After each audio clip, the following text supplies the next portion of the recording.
Hi everyone. Welcome to the stream.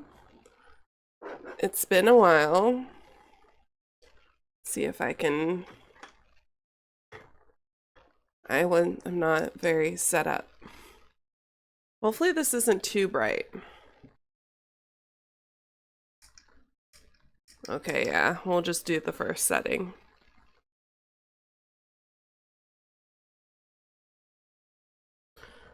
Never thought I'd see your name pop up for streaming again. Yeah, I was taking a bit of a hiatus. Just life just got really busy and stuff. Let's see if I can get this.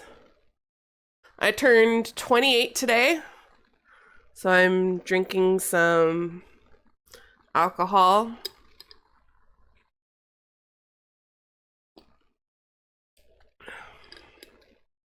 Thank you for the happy birthday wishes. Oh, and Ghosty is here. Hey, Ghosty. Yes. And then I'm still recovering from COVID. So I apologize for the coughing in advance. Got my Wendy's bag over here, but later today, I'll be opening this gift from my parents. Has my name on there, so I'm pretty sure most of you guys know my name by now. It's Kara. And then, I had to buy some forks. I am already feeling a lot better. I think I'm just feeling the after effects right now. I got my 2 and my 8. Hopefully this is the right order. 28.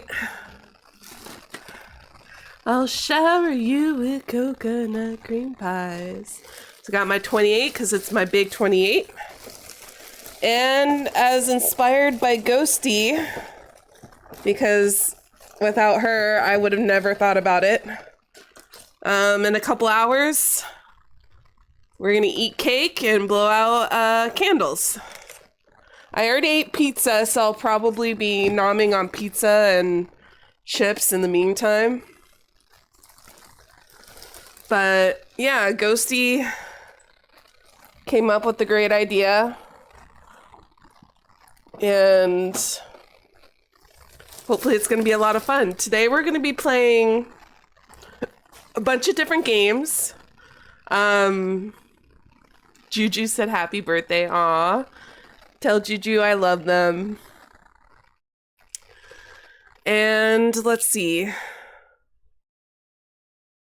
What most likely will happen is we're going to play some games I was gifted for my birthday. And then after I blow out candles, we'll most likely be playing with Bill. Probably golf with friends. And just have as much fun for at least 8 hours, if not 12, maybe 10. So let's get this game going here. Okay. It's been a while since I've done stream things, so give me a second here.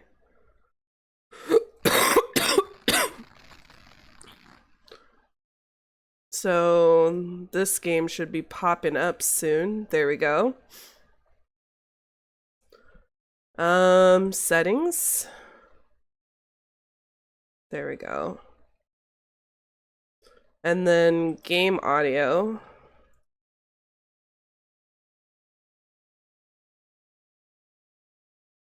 There we go. Should be popping up now, the game audio. If I'm not mistaken.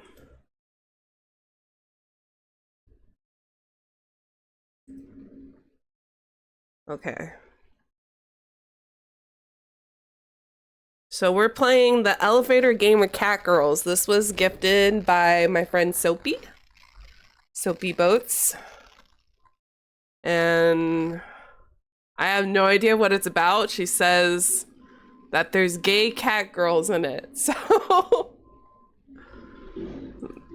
what else can we hope for, right? Also, my apartment is doing apartment things, so you probably hear that outside. Disclaimer, this is a work of fiction. Names, characters, businesses, places, events, and incidents are either the products of the author's imagination or used in a fictitious manner. Any resemblance to actual persons, living or dead, or actual events is purely coincidental.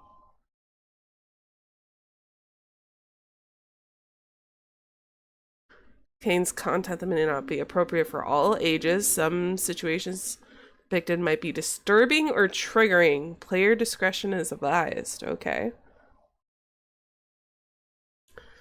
There are time choices in the game. They are recommended for a more immersive experience, but if you prefer to play without them, you can turn them off and on from the settings menu. Okay. It's a cold winter night.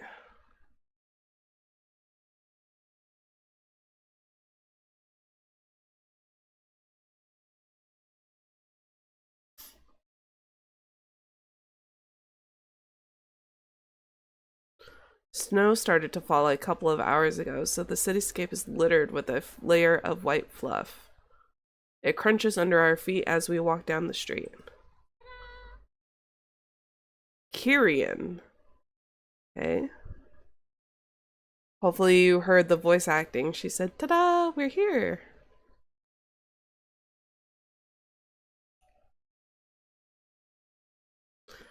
I look up to inspect the tall building before us. It's past midnight, so it's to be expected that most people living here will be asleep by now. Naturally, that also explains why barely any of the windows show any hints of light coming from the inside. Considering why we're here, it only adds to the creepiness of the situation. I've never been a fan of dark places. That didn't change even when I got my feline features. You'd think that being able to see so much more clearly in the dark would make darkness less scary, wouldn't you? Calcifer! Hey, Calcifer! Trouble is, I hear so many more little sounds that I couldn't make out before, too. And since I'm not sure what all of them are, the dark's very bit as creepy as it was before. Thank you, Calcifer. You're so sweet. Maybe even more so. Happy birthday. Thank you. It means a lot. Ooh. Ooh. Asahi? Okay.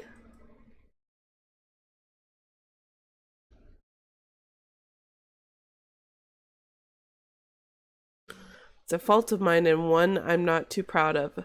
I tend to get lost in my own head sometimes. Well, quite often, really. Thankfully, Kyrian is fairly used to it by now.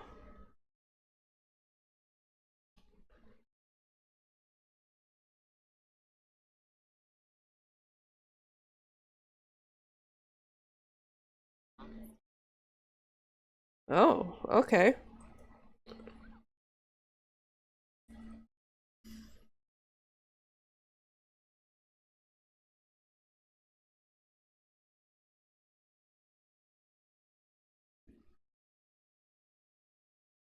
Okay.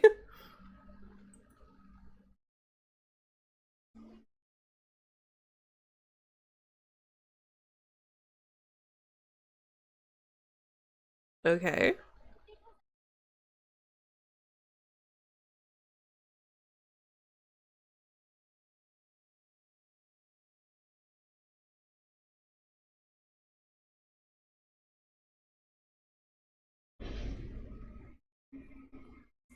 Oh, okay. All right.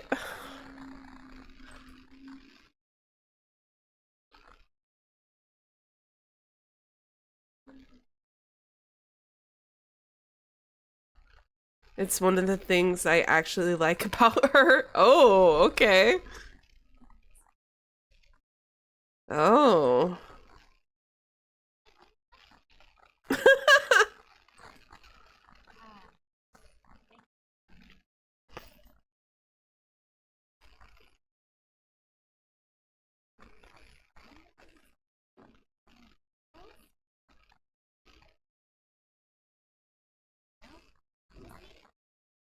Hmm.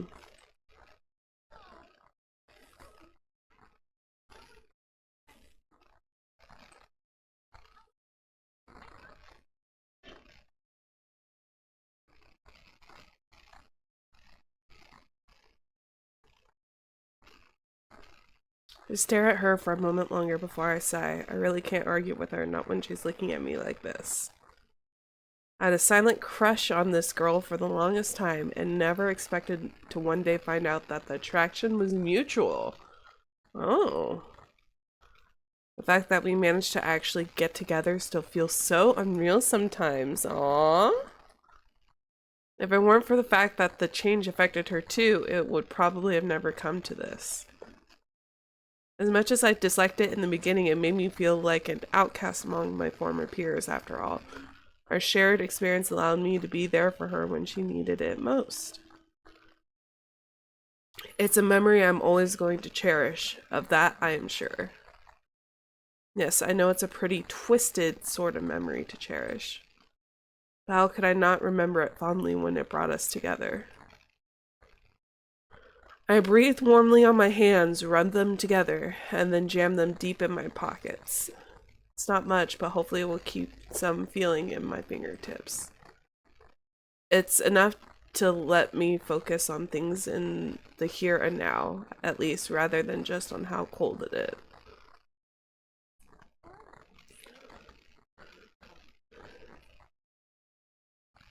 Okay.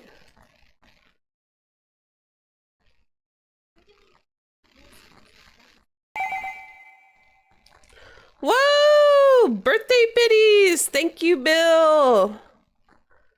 How you doing, Bill? There's my partner in crime. Later, after we blow out the birthday candles, we're gonna play some games. Thank you. Good, how are you? I'm getting some early morning drinks on. I'm playing a gay cat girl game. That was bought to me by a friend. It's Mike's Hard Strawberry Lemonade, and then I have some ready to drink margarita mix in case that we ever get to that point.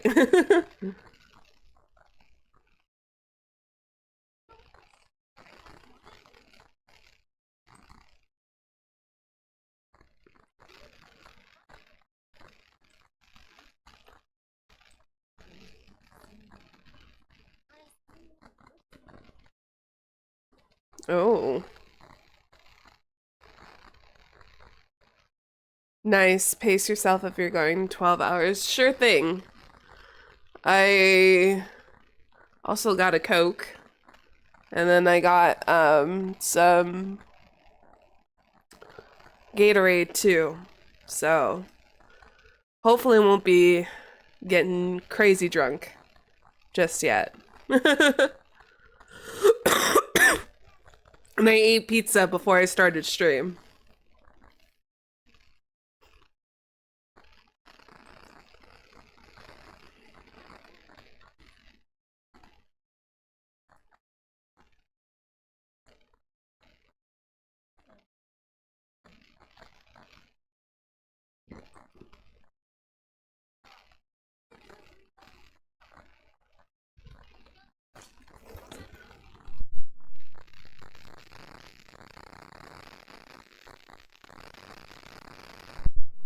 Okay, this is getting a little meta.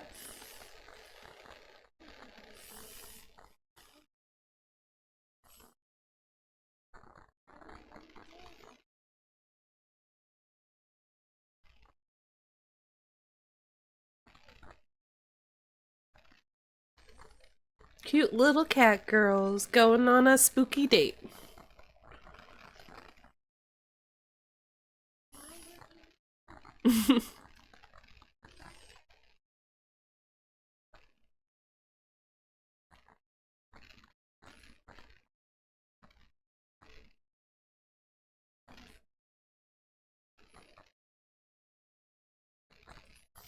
She's your girlfriend.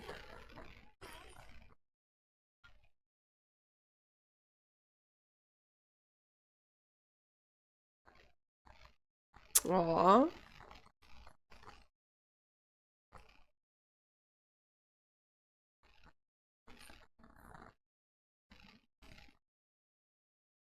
Aww. Cute.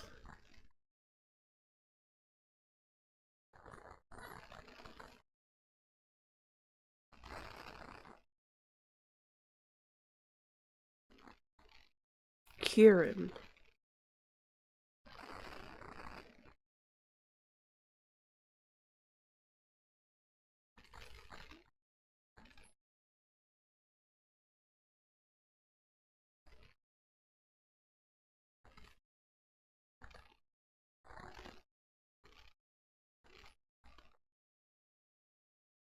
Okay.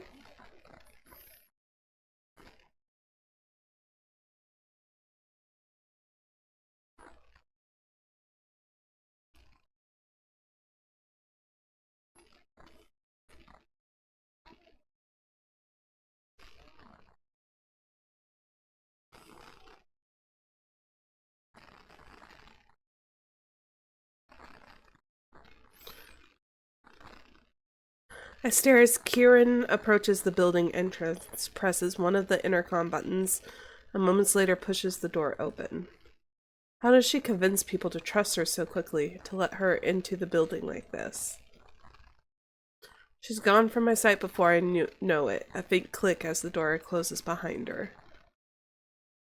There's a feeling of unease pooling in my stomach, all of this being a bad idea, probably the worst we've had yet.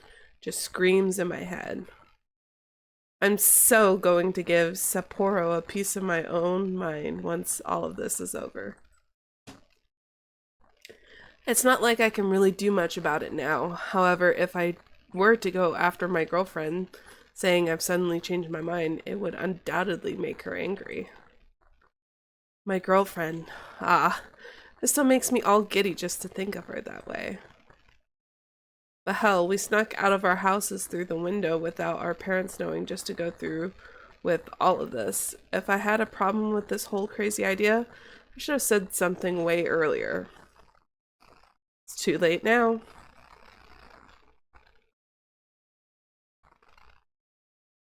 I wrap my fingers around my phone and pull it from my pocket.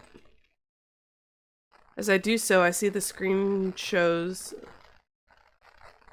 it's like midnight, 13 seconds. It took us around an hour to walk here, and while I dreaded us even being here in the first place, I'm also not looking forward to walking all the way back. Especially when it's bound to get colder as the night goes on. Perhaps we could use those $50 to get a ride home instead of a meal? Yeah, if only things worked that way.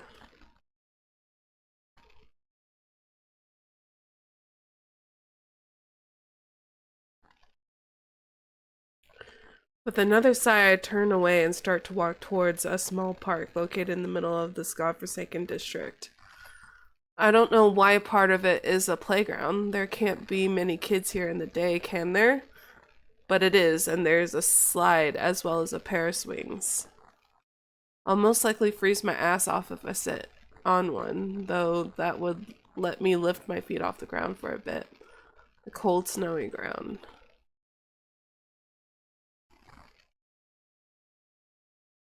I decided to sit down on the nearest one. And just like that, the uneasy feeling of having entered a... what was it Kieran called it? A liminal space? She's so good with words sometimes. One of those places that feels a bit wrong. Feeling hits me, anyway, making the hairs at the back of my neck stand up. Your mind usually associates playgrounds with children, laughter, movement, and life in general. It's what they're designed for, after all. So when you get to experience the total opposite of that, when you find yourself sitting in an empty, childless playground in the middle of the night, it doesn't feel right. Your mind associates it with something being off, something being wrong.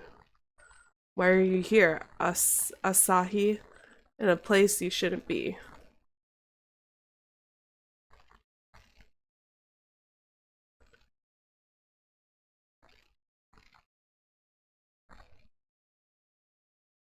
Absent-mindedly, my gaze wanders. Something at the other side of the street catches my attention. It's a vending machine. I happen to have a bit of change with me, and the idea of getting something hot to drink suddenly a very alluring temptation. It would undoubtedly make the waiting out in the cold less unpleasant. Please say it's a machine that has hot drinks as well as cold ones.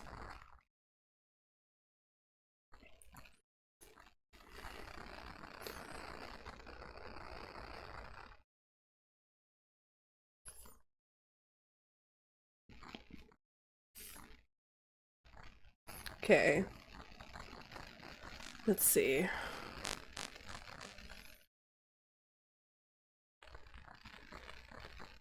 With my mind made up, I get back to my feet, checking the time more out of habit than actual curiosity again.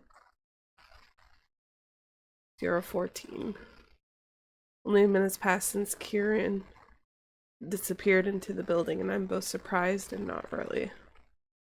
Feeling of time passing slower than usual is normal when you obsessively wait for something, even more so when said waiting is physically uncomfortable.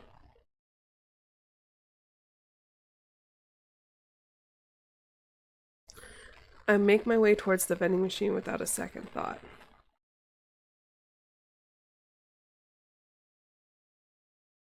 My relief, its glowing buttons do indeed hold the promise of a hot drink. Coffee or cocoa?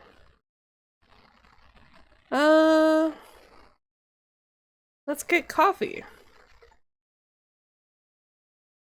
Make your first choice. Okay, we got an achievement. Nothing sounds better than a hot can of coffee right now.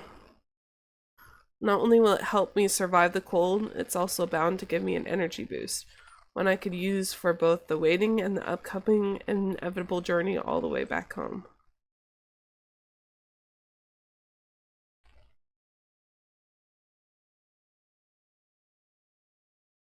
It costs a little more than I expected, and I won't have enough to get a second can.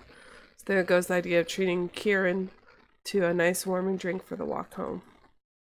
Oh well, she'll survive, and it is her fault that we'll be walking back through the snow. The can feels warm and heavenly in my hands. I wrap my hands around it, enjoying a few moments of bliss as the heat warms my fingers. Carefully, I prise the edge of the pull tab up with the nails so I can get my fingers underneath, and then pull it open with a sharp hiss. I'm always really careful with how I open cans. After carelessly breaking a nail once, the memory of that still makes me shudder. I shiver, trying to fight down the sudden memory of Kieran tortuously dragging her nails against the blackboard in my class, a wicked smile painting her lips as she held my gaze. I wish I could somehow control these unwanted thoughts sometimes. Alas, my brain likes to torture me instead. The smell of the beverage reaches my nose, grounding me back in reality. I take a small sip, instantly happy with the taste. Being able to drink anything warm feels like a godsend right now. Satisfied, at least momentarily, I make my way back to the playground, intending to sit back at the spot I took up before.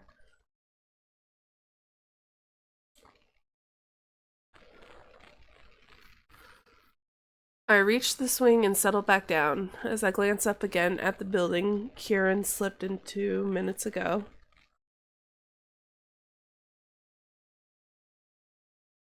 my blood suddenly runs cold.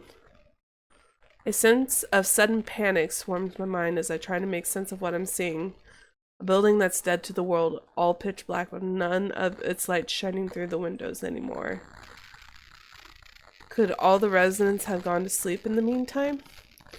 That's close to impossible, and I know it. Power outage, maybe? I quickly turn around and look at the other buildings around me. All of those seem the same as when we arrived, with a bright window still present here and there, so surely that can't be it. If the power was cut off, it would affect the whole street, wouldn't it? Or even several streets. Almost spilling my drink, I hastily reach for the phone in my pocket. Whoa. What? I blinked and closed my eyes shut for a moment, certain that something's wrong with my eyesight. Time couldn't have just gone backwards. A small sense of relief floods me as I quickly open my eyes again. Must have been a trick of the light before. Perhaps there was a glitch with my phone's display. Perhaps there is something wrong with me. Remembering what made me reach for my phone in the first place, I raised my head to look at the building before me, once more only to see it in its previous state. The lights are... Hey! Thank you, The Rock! 7 whole months. Let's go. Thanks, buddy. The lights are back on as if they were never gone to begin with. How are you doing today? Are you streaming right now? Are you streaming that Fortnite? The unease in my stomach stays, though I know what I saw. I'm pretty sure I couldn't have just imagined it. It's been 5 minutes since Kieran went into the building. Is that enough to ride through a bunch of floors? Would she be mad if I called her so soon? I'm glad you're doing good. We're enjoying the birthday. Having a birthday stream. Dwelling on it suddenly feels stupid. Thank you for the birthday wishes. I appreciate it. I'm the big 2-8. I'll be opening a cake and a present soon. I open up the calls app on my phone and there's her name at the top of the history. She called me just a couple of hours ago to confirm our plans for tonight. Admittedly, her name is also there for the call before that and the one before. And... okay, I chat to her a lot, so one more call now can't hurt, right?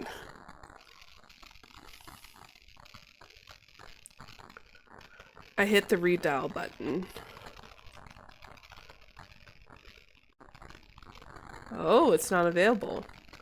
I should have expected the call wouldn't connect. If she's still inside the elevator, there probably isn't any reception in there, is there?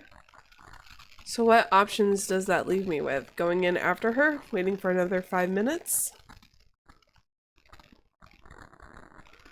I stare at the building before me intently, afraid to avert my eyes anymore. It's like I'm hopeful my gaze, my constant observation alone will make the lights stay. I'm scared of the situation repeating itself. Sometime later, I realize I've spent so long just holding my can and writing about Kieran that my drink has gone from a nice hot drink to, well, undrinkable. Some drinks are not meant to be just kind of warm, and this is one of them. At least it kept my hands from freezing, I guess. 10 minutes pass. I feel only more cold and helpless. Why can't Kieran just come out of the building now as if nothing has happened and laugh at me for worrying too much? Called her again for good measure. Surprisingly, the call does go through this time.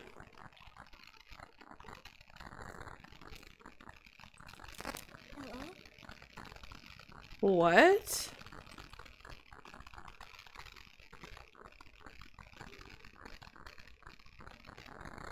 That's not good.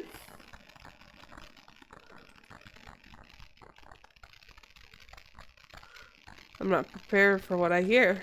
A woman laughing at the other end. There's something about it that disturbs me to the very core. It's definitely not Kieran's voice. Or is it? All of a sudden, realization hits me. Sapporo, the bet, everything, now this, none of it could possibly be real. All this has to be a prank arranged by my classmates. Whether Kieran's in on it. She wouldn't do this to me, would she? Image of her wickedly smiling, amused face persistently pops up in my mind again. Confusion turns into anger. Before I know it, I'm on my feet, already marching to the building, determination boiling inside of me. Ooh.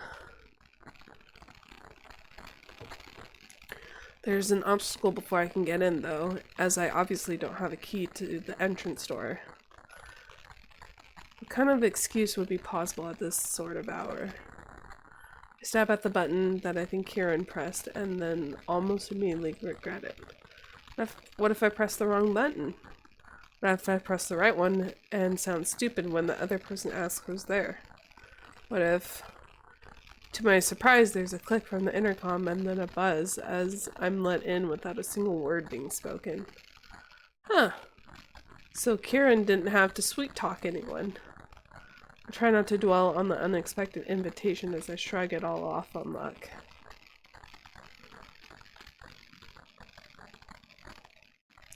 As soon as the doors close behind me, it occurs to me just how dark the inside of the building is. I know it's the middle of the night, but I'm not sure whether such a complete lack of light is normal. People live here, after all. There should be some signs of life. Buildings usually have at least a few lights on inside, don't they?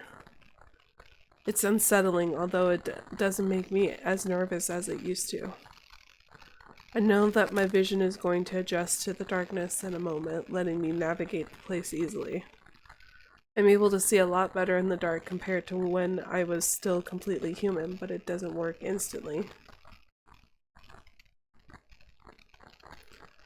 As I take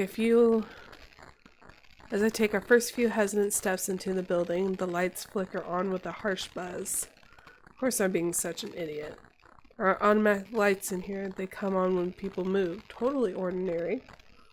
It's just that I've never been in this building before. It stands to reason that it feels unusually creepy to me, right? Especially if I think about why I'm currently here.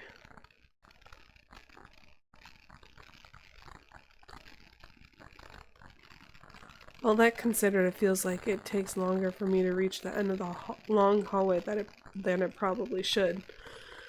It's a dangerous time to let your mind wander into places nobody sane would want it wandering to. At least the building inside is noticeably warmer than the outdoors. Makes the whole situation slightly easier to bear. My hands and feet almost started to freeze off out there.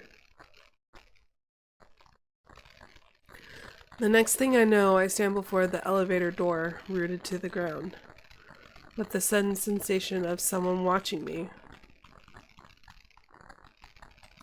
Look behind.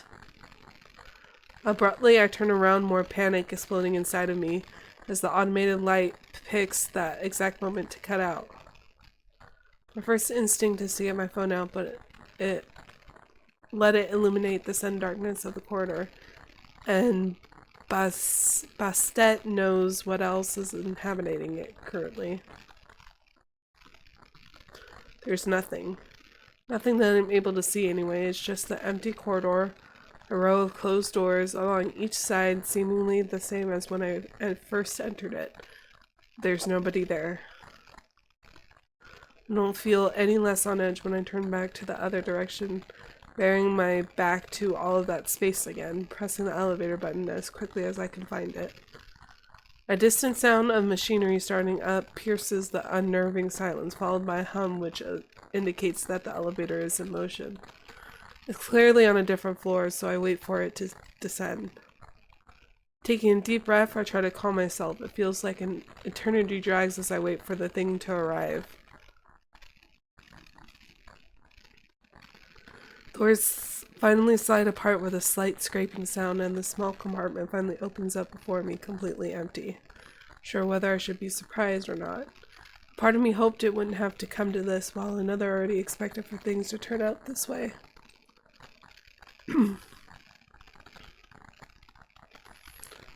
At this point, I decide to do the only sensible thing I can think of doing. Get into the elevator, ascend to the highest floor, then make my way down the stairs. All in the hope of stumbling upon Kieran, possibly hiding from me on one of the floors. Okay. I don't manage to find her, however.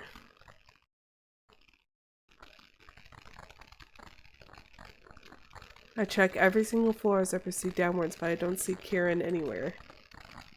148.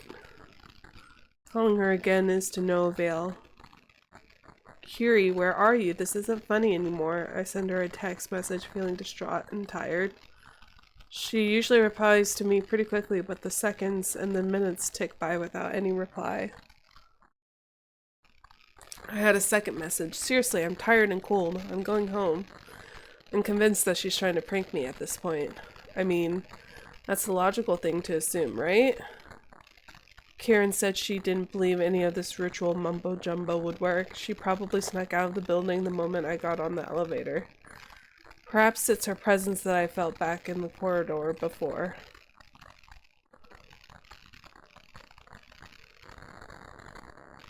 $2.23. It's not an easy choice to make, but I eventually decide to leave and head back home by myself. Kieran doesn't arrive at class the next day. I get a call from her parents during one of the breaks, asking me if I know anything about their daughter's whereabouts. They apparently woke up to find her missing from her room, and she hasn't answered their calls either. I lie about not knowing anything.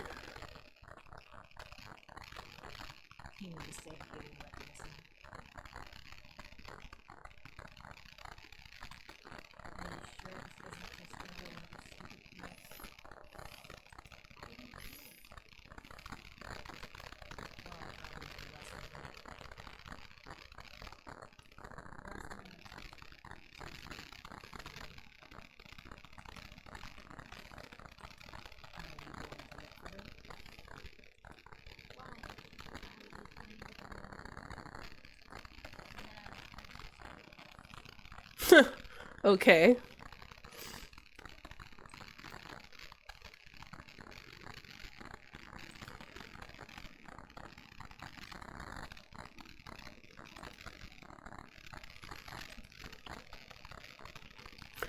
My encounter with Sapporo comes next, and it's not an outcome I'm satisfied with.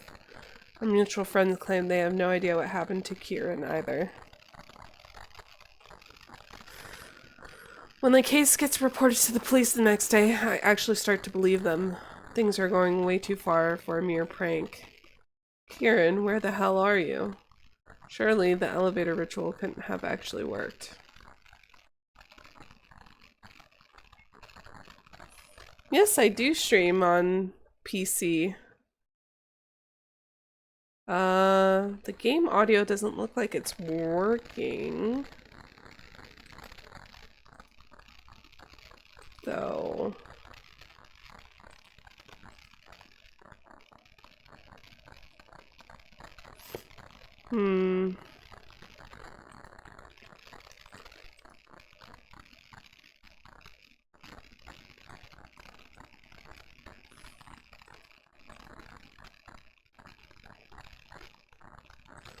Let's see.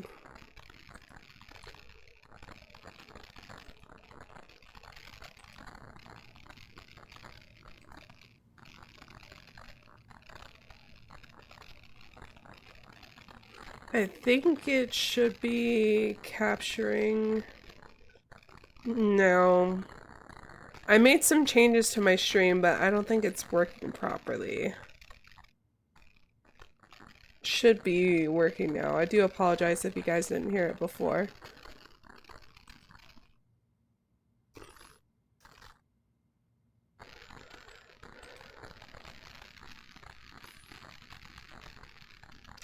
Okay. I'm honestly not eager to find out whether this whole elevator game actually works or not. The idea that it might not be just something completely made up chills me to my kitty bones. But any rational thought is an afterthought at this point. Two things have driven me into this madness. One of them being the need to find Kieran, obviously. The second is me feeling like I'm partially responsible for her disappearance. I agreed to this. It was her idea, but I joined her on it. I didn't stop this whole foolish thing. We were both so utterly ignorant. If the ritual indeed worked, Kieran could have ended up stuck somewhere. For all I know, I might be currently the only person who can actually help her. I have to do that before it's too late.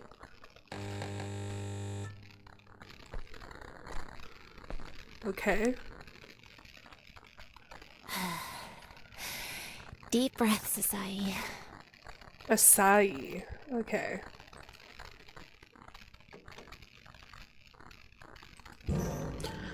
With a shaky hand, I press the button to call the elevator. I've been trying to memorize all the rules for this stupid game for what feels like forever, but I don't really trust myself to remember it all once things get stressful. So supposedly this whole thing can screw with your mind in ways you wouldn't expect. Hence why I came prepared and wrote the steps down, both on my phone and on a piece of paper I had in my pocket. Also brought a backpack with some essentials with me, food among other things. Kieran's been gone for a long time. The math speaks for itself. It's not just any old food either, it's some of her favorite snacks. My thoughts get interrupted by the sound of doors sliding apart, revealing the small compartment before me again. Empty, just like last time. With one last glance at my phone, which is now showing 9, I take a step into the elevator.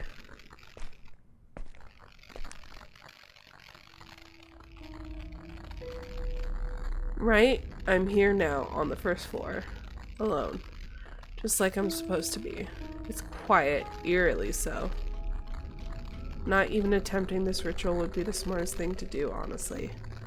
Of all the things I've read about online, and I've read a lot, I did as much research as I possibly could in the small time frame I had. I didn't find a single person that encouraged anyone to try it out for themselves. Whoever did and lived to tell the tale was terrified of the outcome. Of course, I initially assumed all of those stories were fake, would probably still assume so, if it weren't for the weird things that have been happening around the world lately. Kieran's unexplained disappearance on top of them all. Taking a deep breath, I turn to stare at the button panel before me.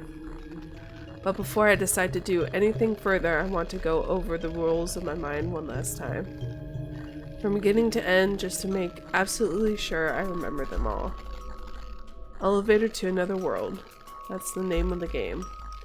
Only one person can play it at a time. The ritual needs to be performed in a building that's at least 10 stories high, and it has to have at least one elevator in it. All 3 of these conditions need to be met, otherwise you cannot proceed.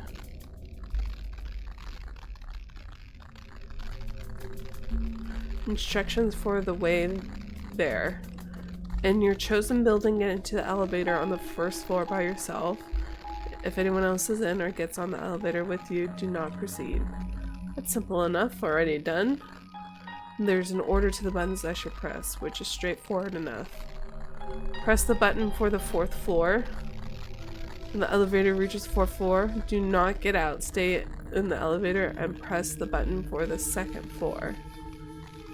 When the elevator reaches the 2nd floor, do not get out. Stay in the elevator and press the button for the 6th floor. Okay, 426. When the elevator reaches the 6th floor, do not get out. Stay in the elevator and press the button for the 2nd floor again. Okay, so 4262. When the elevator reaches the 2nd floor, do not go out. Stay in the elevator and press the button for the 10th floor. 426210. Hey Moon! Thank you for the birthday wishes! Some have reported hearing a voice calling to them during this point of the ritual. You're not supposed to reply, you're not supposed to answer in any way. When the elevator reaches the 10th floor, do not get out, stay in the elevator and press the button for the 5th floor. Now here's the tricky part. Some people have reported that a woman may enter the elevator on this floor. She may appear as a stranger who wishes to engage with you, however she may also appear as someone you know. It's important not to acknowledge her in any way. No talking, no looking. If the elevator is reflective, you're supposed to stare at the floor or buttons only. Thankfully, there are no mirrors in this one. Press the button for the 1st floor. Now, 2 things can happen. It's important to pay attention. If the elevator starts to ascend to the 10th floor instead of the 1st, it means that the ritual has worked. If it starts descending to the 1st floor, like instructed by the button, it means something has been done wrong, and the ritual has failed. In this case, you should get out of the elevator on that floor immediately. If the woman is there, you should remember not to acknowledge her. If you reach the 10th floor, you can choose to leave or stay on the elevator. Some have reported if you attempt to leave, the woman may try to engage with you one last time. She might raise her voice, shriek at you, or ask you a simple question. Keep your wits about you and do not engage with her, even out of fear. There is only one way to know whether you have reached the other world for sure. Hey Blackbeard, thank you for the happy birthday! You will know because you'll be the only person there. I'm not sure what to make of that last part, considering I decided to play this game in the first place. I am to find Kieran. Does that mean I can't reach the other world right away? Either way, I simplified these rules and saved them on my phone in case I needed a reminder.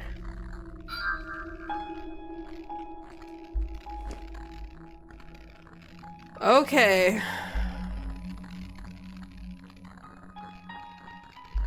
Heck yeah, going 12 hours. Nice. I'm too old for that. 8 to 12 hours. I just got over COVID.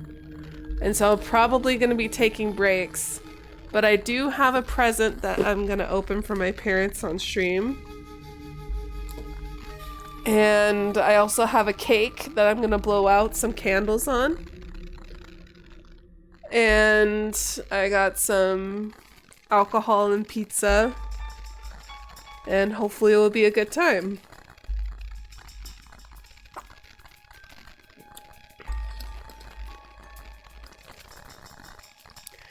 Our house is still coughing like crazy, yeah. I still have a pretty bad cough. I've been coughing up a lot of mucus and all that stuff. This is my first time getting COVID, so I wasn't sure what to expect, really. I was so, like, not prepared at all.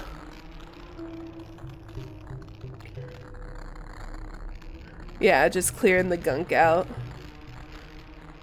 The essentials. That sounds like a Ninja Turtle. Okay. Okay. 4, 2, 6 to 10.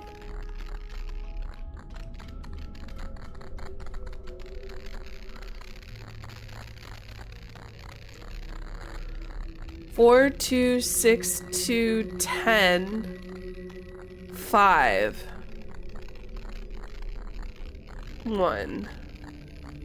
4, 2, 6 to 10. 5. 1.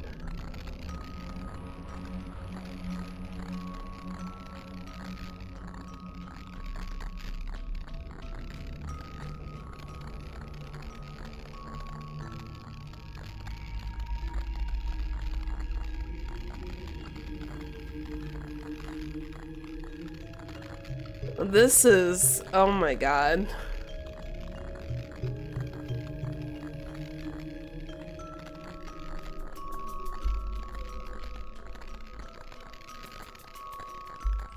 This is intense.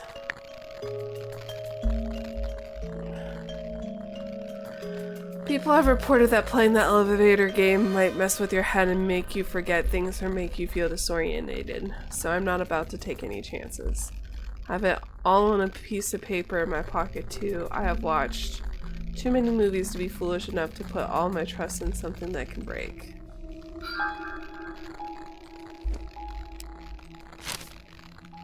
Oh.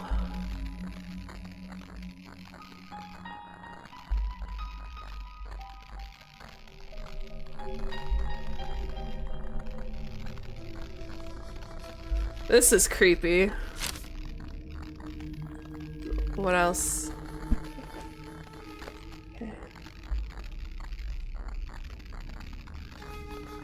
As I put away my phone and notes after double checking the rules, a chilling realization hits me. The floor I'm on, according to the elevator, isn't the first floor. It's floor 0.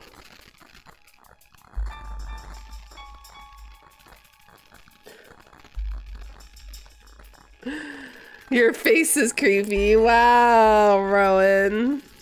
Wow. Thank you for the birthday wishes, though. You goofy goober. Needless to say, this places me in a predicament before. I've never really started. Do I just assume the game means the ground floor by referring to the first floor, or is that assumption wrong? And I should consider floor 0 as being the wrong floor.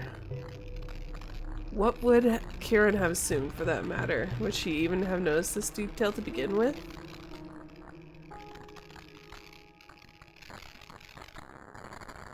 I could proceed as is, or abort, re-enter the building.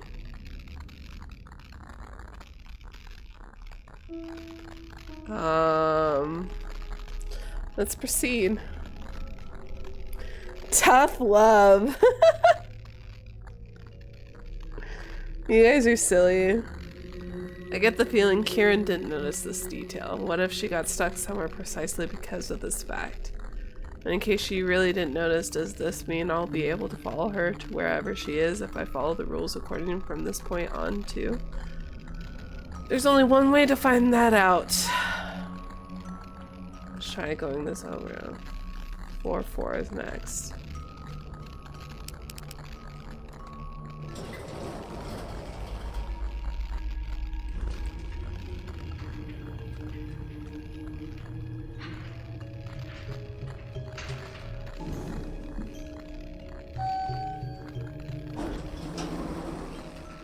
Okay, that red light is creepy.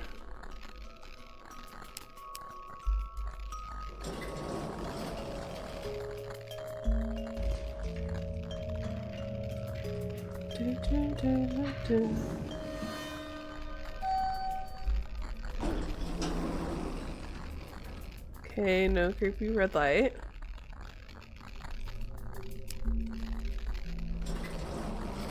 I like this creepy music. I don't. It's...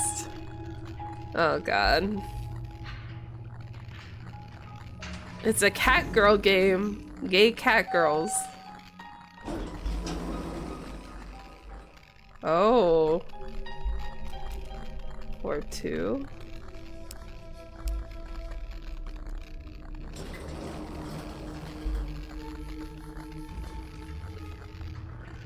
You want to go back to sleep for a nap? If you're tired, go ahead and nap, Rowan. I'll be your comfort streamer. How about that? Then 410.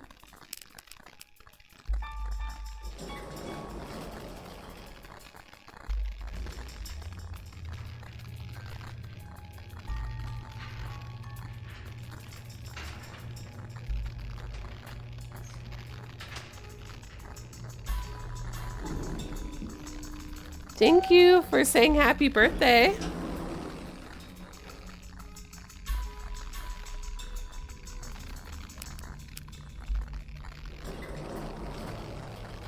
I appreciate your face.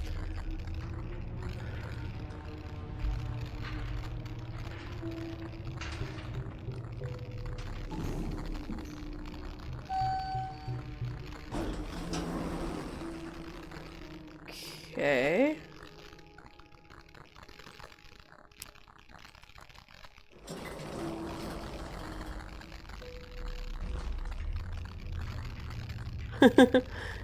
No, your face.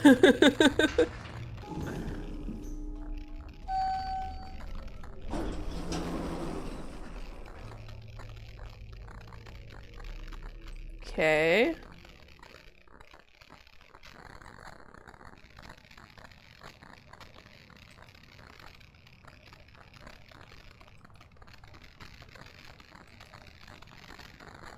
I didn't notice anything out of the ordinary. I didn't notice Kieran anywhere either, so it's likely that I started off on the wrong floor after all.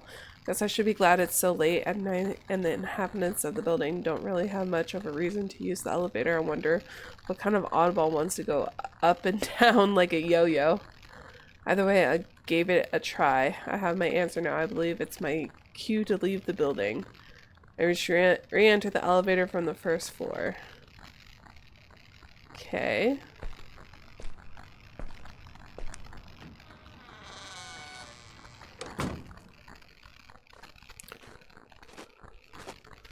Are we really just to be on the safe side and make my way towards the playground? Should be enough distance between myself and the building to reset the game, right? My phone's display is now showing 29. In another minute for good measure. Oh! About to make my way back into the building entrance with the sudden intention of pressing one of the intercom buttons. The suddenly noticed someone walking down the street.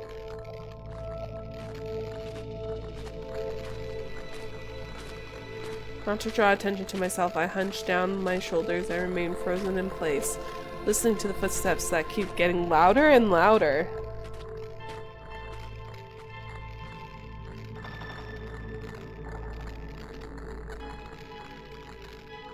The person makes his way past me, and for a moment I feel relief before I realize he's heading toward the same building entrance I was about to head back to. Perhaps he lives there? Presses the intercom buttons a couple of times, although I can't quite see which. Clearly knows what he's doing, however, as the sound of the door opening reaches my ears shortly after. Wanting to use the opportunity, I quickly dash forward with the intention of catching the door before I close this after the stranger.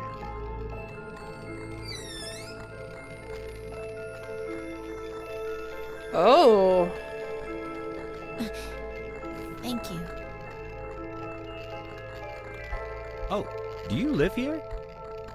Oh? Do we live here?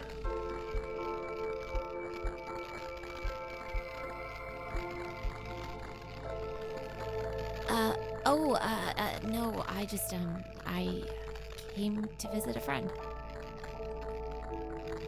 A friend? Is that so? Must be a very important friend when you come to visit them so late at night.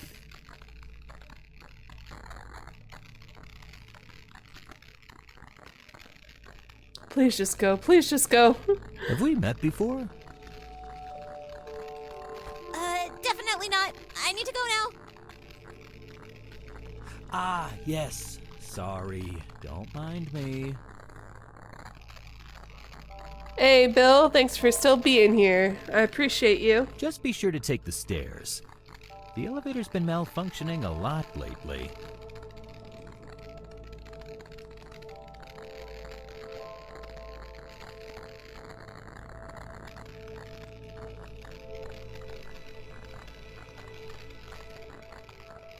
I wait for the stranger to go into the building and watch him intently as he makes his way towards one of the hallways. All things considered, he seems like a decent guy, but for all I know, he might be some kind of creep. And besides, I can't enter the building with other people if I want to follow the rules.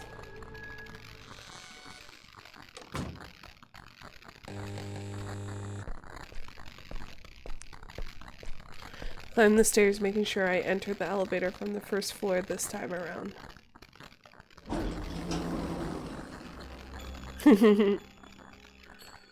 Oh, did my thing disconnect?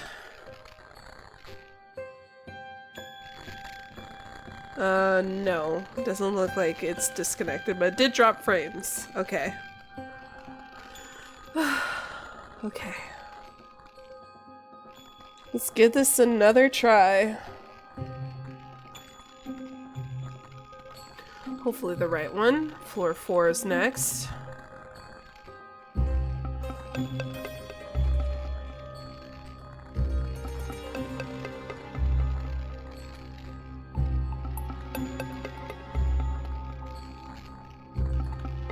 Okay. So we can skip elevator scenes, but it's not recommended for immersion.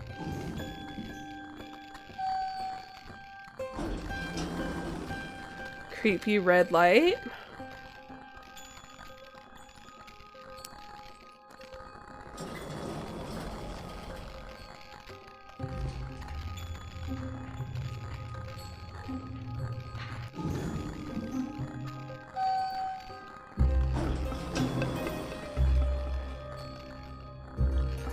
Room 4-6.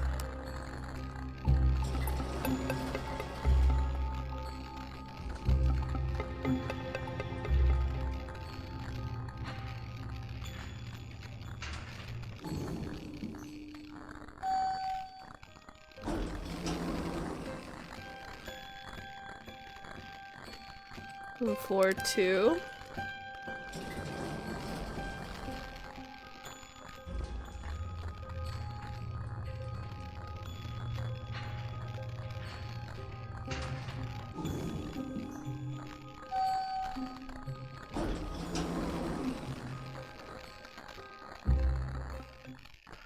Reached the second floor for the second time. I immediately noticed a change in the atmosphere.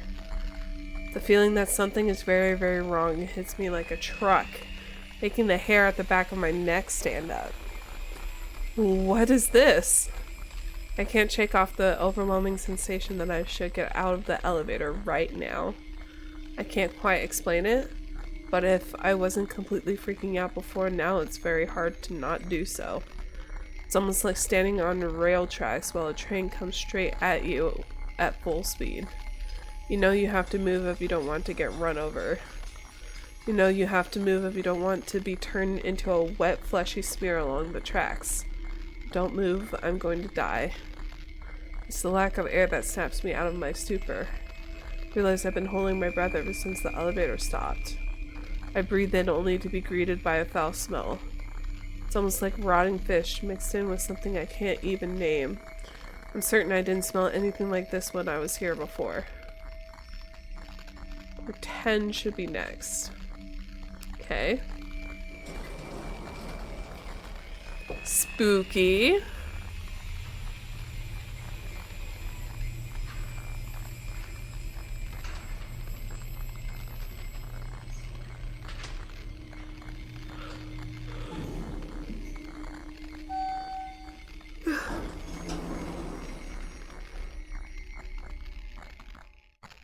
But when the door finally opens on the 10th floor, it's like a breath of fresh air after what feels like minutes of being stuck in a closed can. I noticed that the foul smell is suddenly gone. Next is floor 5.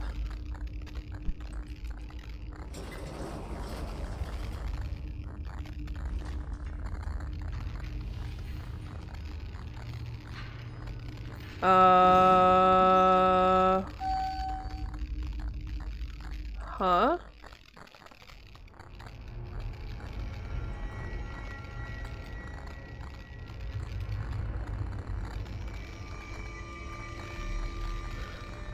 Getting to the 13th floor is obviously impossible. It shouldn't even exist. I need to stay calm.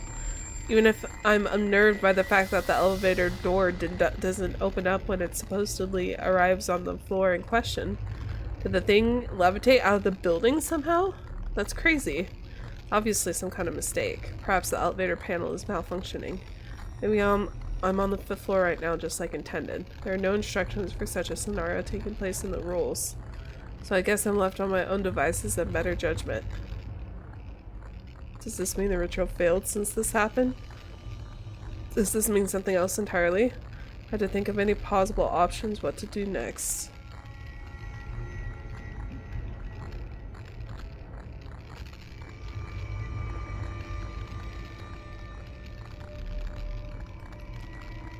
Press the button for floor 5 again, but it doesn't seem to work.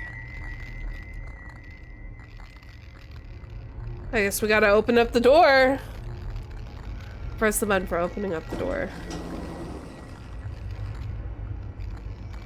Seemed created by a floor at least, so the elevator hasn't levitated out of the building after all. Probably. With the odds that I've managed to go to the other world already, and now the building somehow has more floors. Seems like a crazy idea, but everything about this has been crazy enough to begin with. Who knows what to actually expect. I know I shouldn't leave the elevator at any cost, but don't leave! I know something standing out in the corridor before me, pretty close to the door. Try hard enough, I'm pretty sure I could reach it without stepping out. Should I?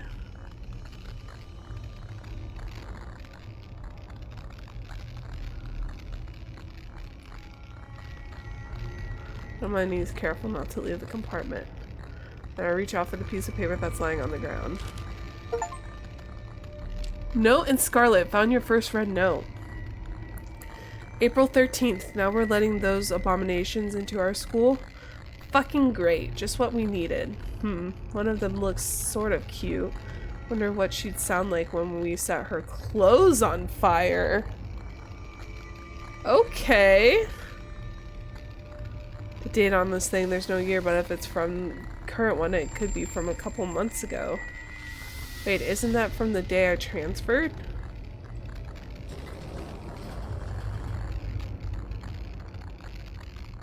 I get snapped away from my thoughts with the elevator door suddenly closing.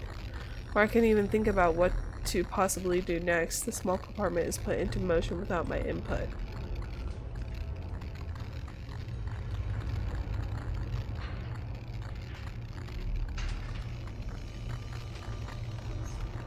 I can't shake off the weird feeling that something was waiting for me to pick up that note before letting me proceed further.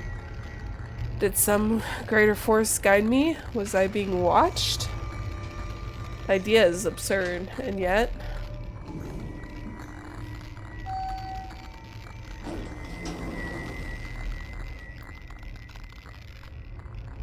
The elevator seems to have descended back to the 5th floor, just like I prompted for it to do the last time, before I get taken to a floor that wasn't even supposed to exist. Does this mean that the ritual's still going according to the rules? Honestly, don't know. Rules mention that there might be some kind of woman getting into the elevator at this point in the game, but I can't see anybody. There's just something distinct that stands out next to the elevator door again. I could probably reach it without having to step outside, just like last time. Okay. I keep finding these notes. They seemed like some diary entries at first, but none of it makes sense at this point. Could it be that this place somehow captures your thoughts, turns them into these things? Will somebody be finding mine too? Ooh. Seems like another one of those notes, but this one's different than the one I found earlier. The writing has a different shape, and the paper itself has a different tint to it. Is it safe to assume this isn't the same person's?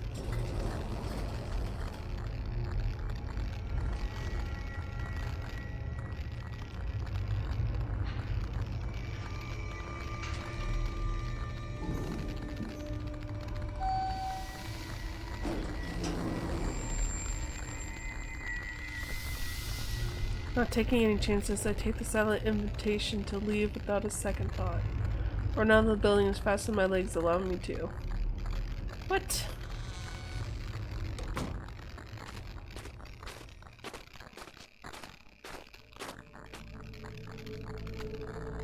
God damn it, what the hell was that? The rules say I should leave the building immediately if the elevator descends back to the 1st floor instead of the 10th. But I did just that. Am I safe now? Does this mean the game is reset and I can attempt it anew once I go back into the elevator right now? Why do these rules have to be so vague? Ugh. Check my phone for good measure. Curious about the time. It seems like a couple of minutes have passed since I got into the elevator. Nothing out of the ordinary then. Even if it feels like I was trapped in there for hours instead.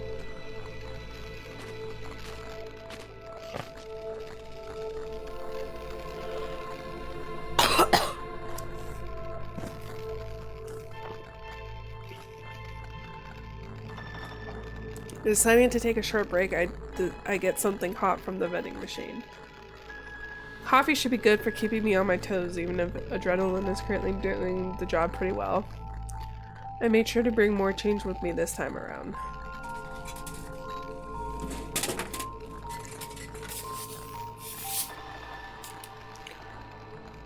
Hey, she got hot cocoa. Choco milk.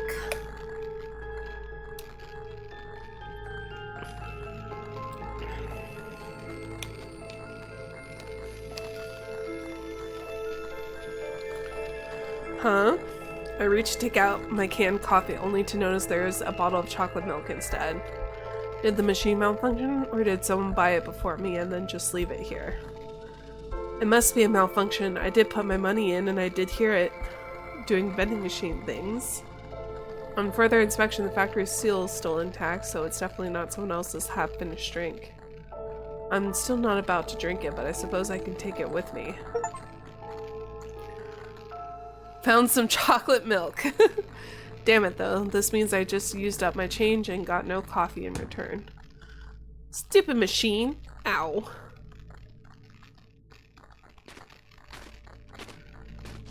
Okay. Frustrated, I head back to the building entrance, hitting one of the intercom buttons. I try to make sense of what I experienced in the elevator, but I'm at a loss. All in all, the sooner I can find Kieran, the sooner we'll be able to leave this place and never come back. Really not in the mood to dwell on this. Hello? Hello? I'm shaking out of my thoughts when I suddenly hear a voice from the intercom. Oh crap, this isn't how it went last time. This wasn't supposed to happen all of a sudden. Hello? Who's there? What should I say? I forgot. I forgot my keys. Yeah, and I forgot mine. Oh. At least get more creative. Basic kid. Okay.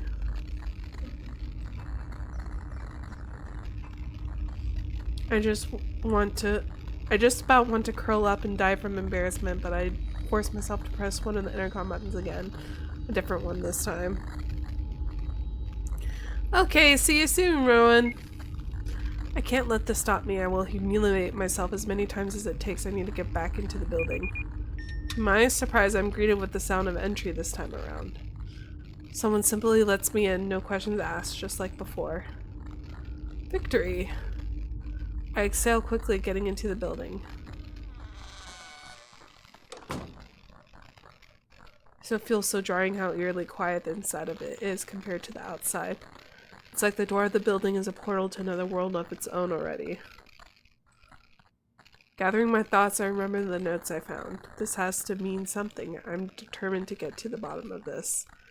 I should attempt that ritual again. Maybe I did something wrong before?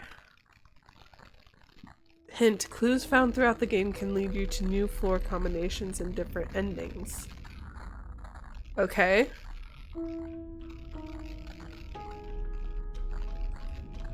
Reaching an ending doesn't reset your exploration progress. All found items carry over to consecutive playthroughs.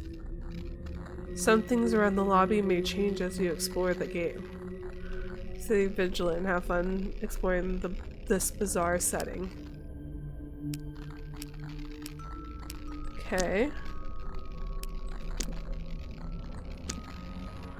List of port that's totally illegible.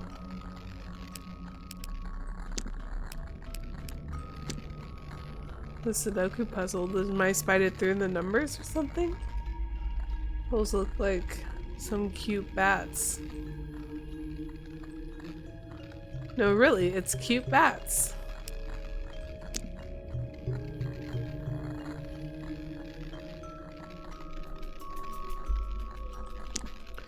Oh, why are there our names on this thing? 3 of our names anyway. Who's the 4th person? Rocky?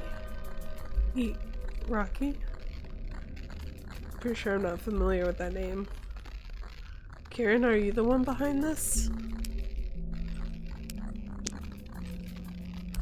Just looking at this gives me the creeps. I wish I had a pen I could scratch these out with. Okay. Ketchup on eggs, redefining flavor.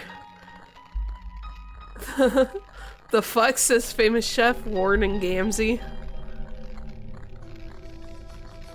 Hey, don't be a hater. Ketchup is good with anything. Okay. Newspapers around here or something else.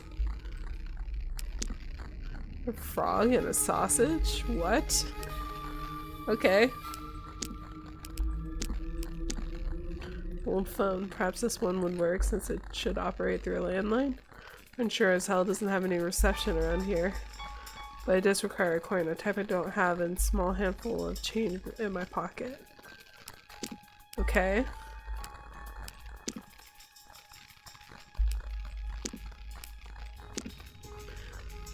There are some boxes stuffed under the counter. They seem to be full of these weird cubes. It's a Rubik's Cube, but instead of colors, it has numbers on it. Are these supposed to be Sudoku? What kind of mad person would want to get these, let alone solve them? Tarot reading.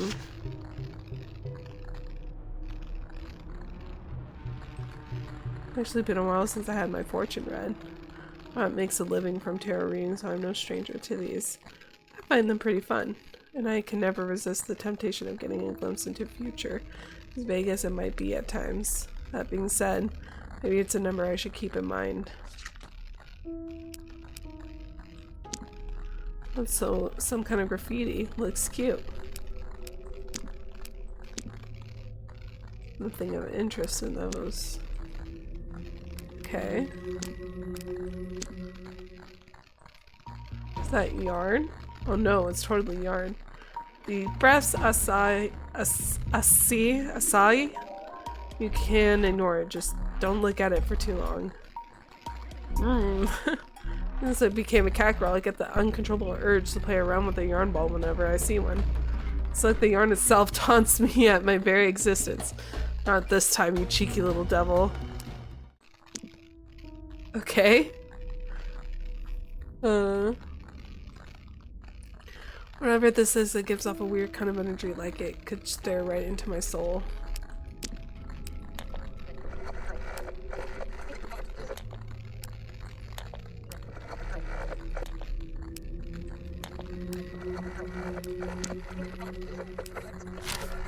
Is this somebody's diary? But now we're getting to the good part. Yeah, as if. The notebook and the pages that weren't ripped out from it seem to be blanked. Horse equals 4? Does this have anything to do with the wooden plate thing near the entrance? Horse equals 4. Interesting. Oh my gosh, that's the cutest fortune ball I've ever seen.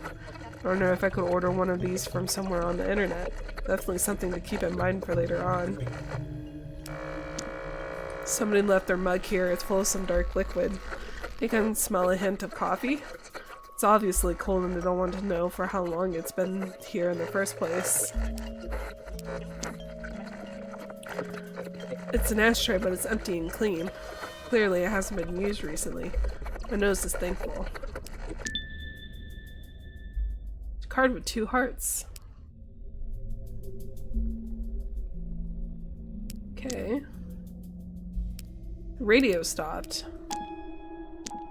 Rail lockers obviously belonging to the residents of this building.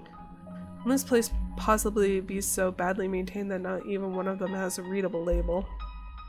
It's as if they are rusted over. They could use some management or replacement. Okay.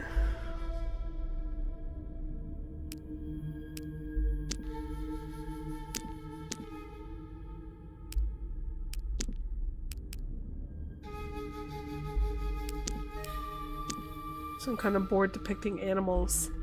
It's like one of these things where you engrave wood by burning it. Is it supposed to tell me something? The only thing it's telling me is that the horse is a gentleman horse. A gentle horse, if you will.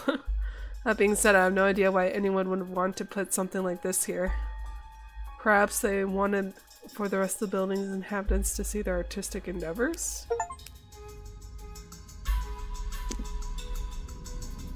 This board could it have anything to do with the note I found under the counter? Could each animal represent a number?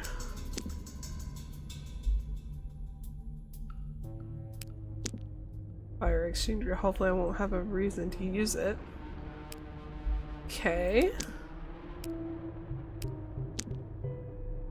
Currently battling with the front door at my dentist to be my least favorite.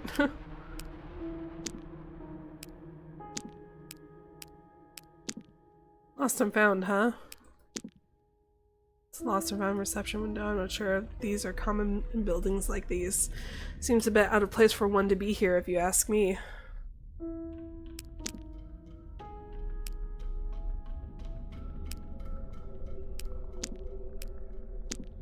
Flint has definitely seen better days. Almost feel sorry for it. Shouldn't the residents take better care of it?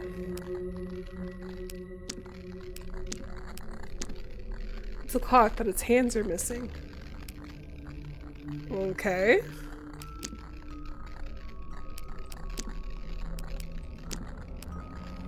The Neckos. Things get squatchy near Right Lake. Penguin Rebellion. The what now? Resident of 302, can you please take out the trash? The smell is unbearable. Okay.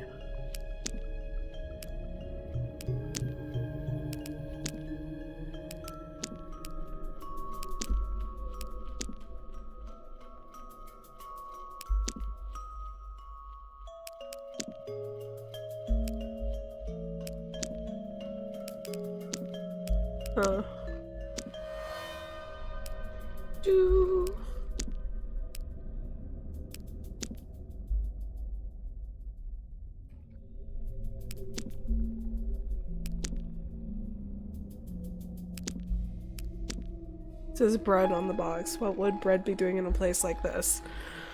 How old is this carton even? There's no actual bread in there, right? I'm not willing to check.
Nothing.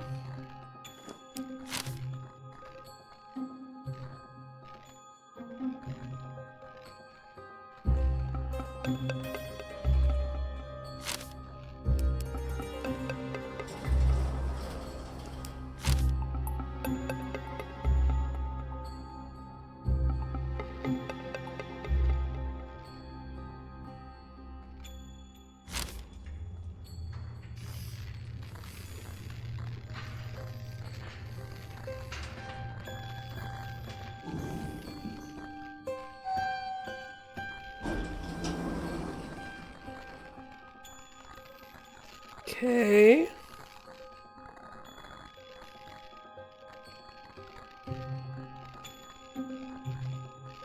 It's okay, Torture. Thank you for stopping by for my birthday. I appreciate you. Lots of hugs and kisses.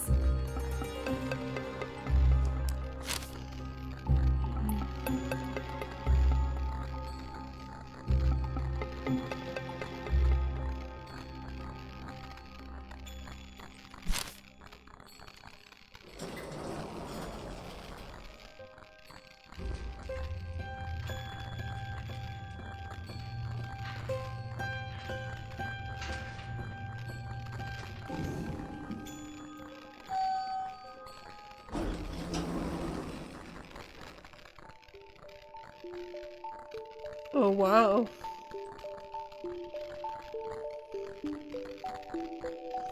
I thought I was prepared for almost anything, and yet the moment the elevator door opens up before me on the last stop of the ritual, I'm taken completely off guard. This place is surprisingly bright. Not even sure what I thought I was going to find, but this is beyond anything I imagined. Did my attempt actually work this time around? When I finally make it to the other world? Is this where Kieran ended up as well?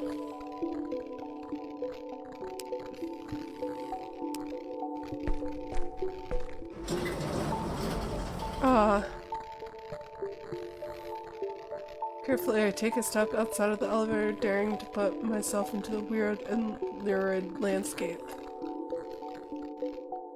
The elevator door slides shut behind me, startling me.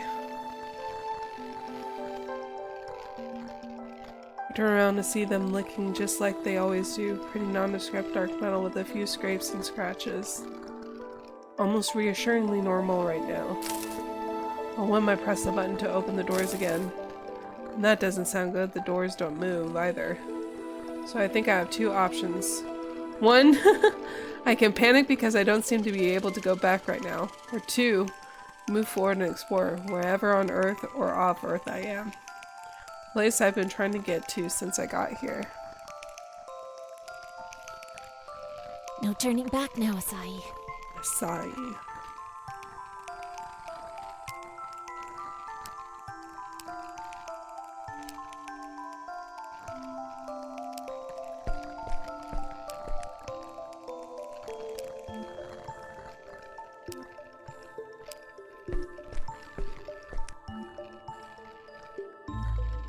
As I advance, more details catch my attention.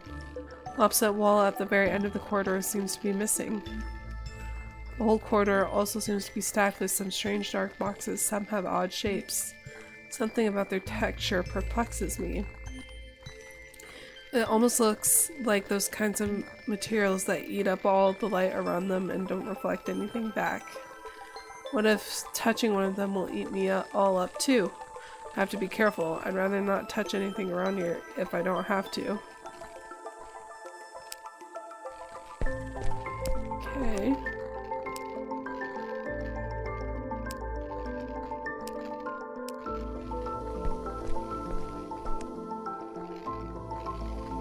The further I go, the weirder things get.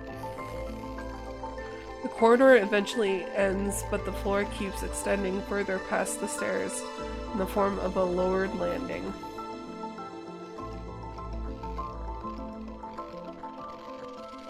Turn around to look back at the corridor I just traversed, taking in the view. I definitely don't want to lose my way around this place, so I need to keep track of my surroundings. Thankfully, it seems pretty straightforward so far. Well, I made it all the way here. I'm not going back until I find Kieran, or until I'm convinced she's not here.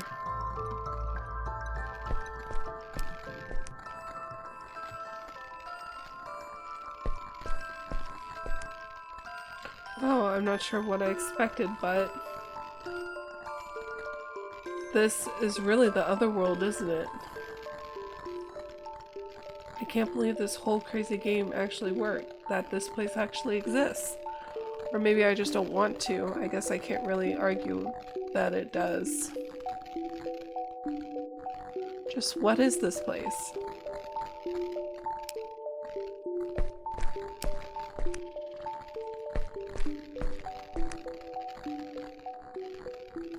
As I keep going further, my fears get confirmed. The floor cuts off abruptly, resulting in a dead end. There's a path that continues on the other side, but there's no visible way for me to get there. Even if becoming part kitty has improved my ability to jump and land gracefully, I don't think even an Olympic jumper with a hand glider can make it that distance. No Kieran anywhere so far either. Did we somehow manage to end up in different places in the other world? Or even in different other worlds after all this? Does this mean I have to try to go back somehow? Puzzle out the broken elevator? Wait. That definitely wasn't there before. There's no way I'd have missed it.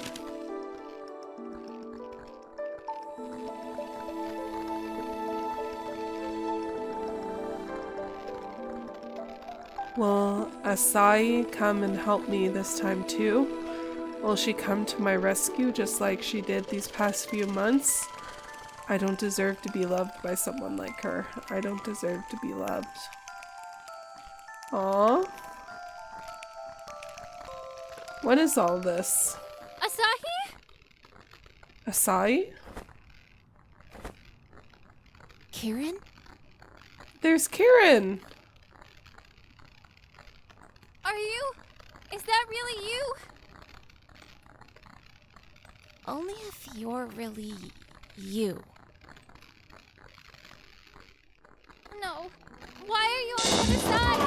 Whoa! Fasa! Thank you for the raid!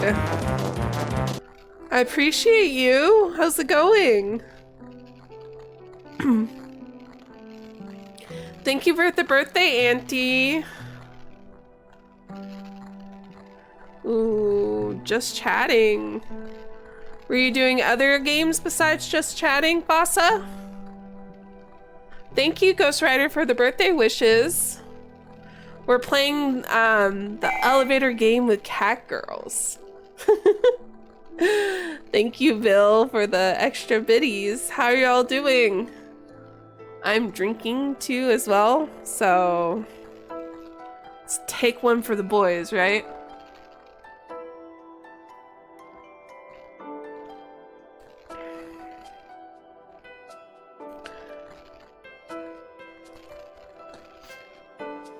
We played some Fortnite. Awesome! Happy birthday to you. Happy birthday to you. Thank you, Obo Jazz. For those of you who don't know, Obo Jazz is someone that is very special to me. Oh, banana. Oh. That's my line. How did you get there?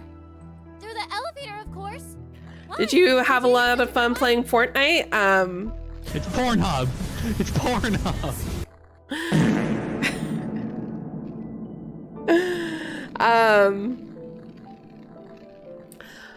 Me and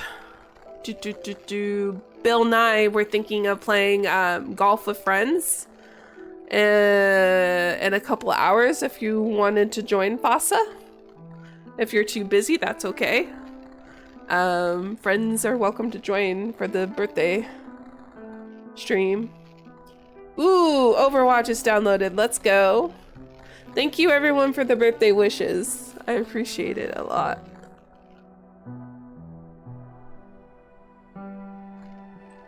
Unless you somehow magically changed buildings, I used the same elevator you did. I hate this place so much! Well, don't just stand there. Go find a ladder or something. Okay. A ladder? Are you crazy? How else are we supposed to get out of here? So we're supposed to rescue our cat girl girlfriend. Okay. Kieran has a point, though. There's no way either of us could possibly make this jump. We might be more flexible as cat girls now, but that's still too much of a stretch even for us. We'd jump and fall to our doom for sure. Would some kind of rope help us? There even a rope to be found around here? Probably not. So you came. Sapporo? Sapporo? Is that you? What? What are you doing here? Waiting for your arrival. What? You bitch! This is all your fault! Whoa, Listen. Kieran. Asahi, you need to find the camera. Oh no, you don't. Don't listen to her, Asahi! That's the only way to save us. Camera? What are you talking about?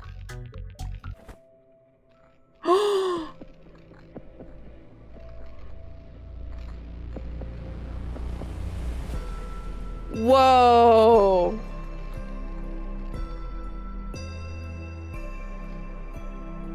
She moves so fast I can barely even blink, and since I'm so far away I can only watch in utter horror as Kieran takes a step forward, Sapporo and shoves her from the landing they're on, making her fall. What? Kieran! Sapporo disappears into the cloudy layer of white below. It's as though she was never there. I can't see anything of her, and I can't hear anything either. I stared dumbfounded, trying to wrap my mind around what just transpired before my very eyes before.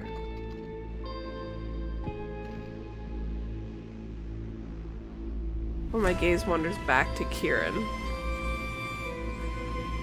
She's staring right back at me and she looks agitated, angry. Not a hint of remorse in her. Kieran? What? How could you do something like that? She was trying to get in between us, can't you tell? I don't know about that one. How naive can you be? Open your eyes, Asahi. Face reality. Wake up already. Face reality. Wake up already. What? What?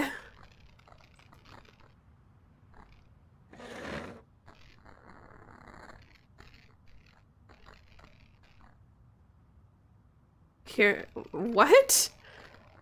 I'm so... What? And Kieran, what the hell? Why did you do that?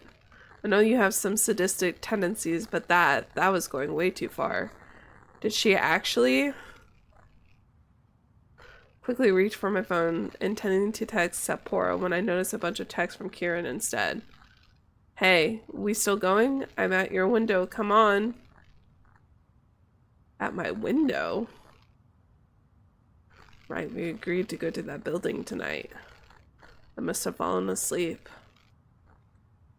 Wait, huh? What is it that I dreamed about again? Feels like it was something important, but the details suddenly elude me. When I meet up with Kieran and tell her I had a bad dream and that we shouldn't go play the stupid game, she only laughs at me. You're such a scaredy cat, Asahi, she says. Figures.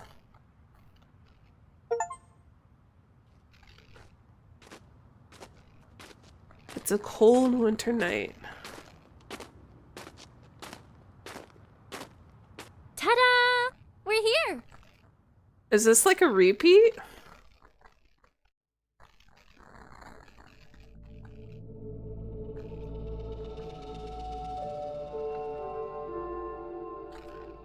past midnight, so most of the people living here will be asleep by now. Change when I got my...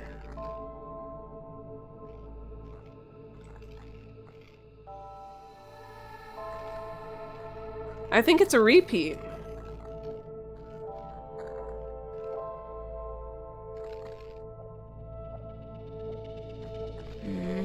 So we are. Finally, a response! I thought you were starting to give me the silent treatment again. Oh boy.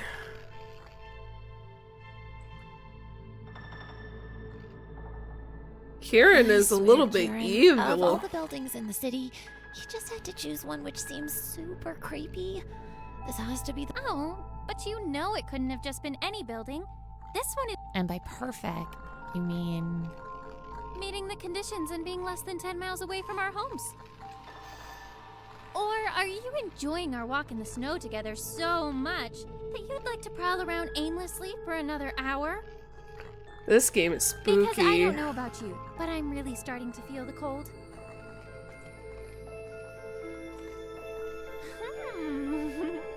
Was that your plan? So I'd need you to warm me up afterwards? You could have said something, Asahi.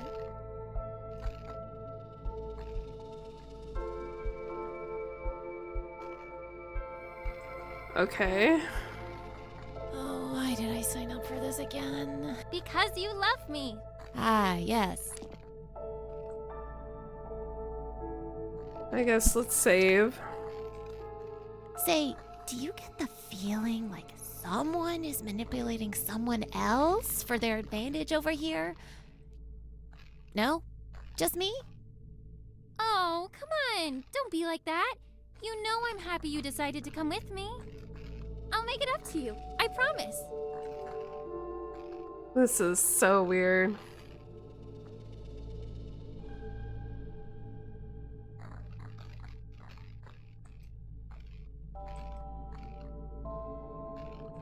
I'm not reading it again because I'm pretty sure this is all repeat. I said it before, and I'll say it again. You're doing all of this because of the bet with Sapporo, aren't you? Oh, sure, that's one of the reasons. But that's not the only one. Fun. Kieran, you've seen the forums. Not a single person out there ever said it was a good idea. Yes, all those fairy tale stories. Quite tragic. Come on, you're not about to tell me you honestly believe those. So you mean that you don't?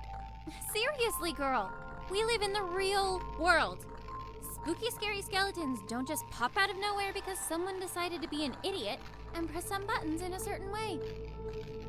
I can't believe you, of all people, are still saying that strange, unexplained things don't happen. I mean, you did look in the mirror this morning, right? This is this, and that is that. So you don't believe this will actually work.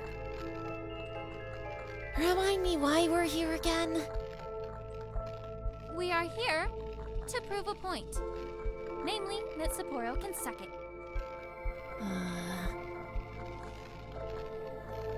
I honestly can't believe I let you drag me into this. Chill, Asahi. We suffer the cold for a while longer, nothing happens, and then Sapporo owes me $50. $50 that will treat us to a nice dinner together.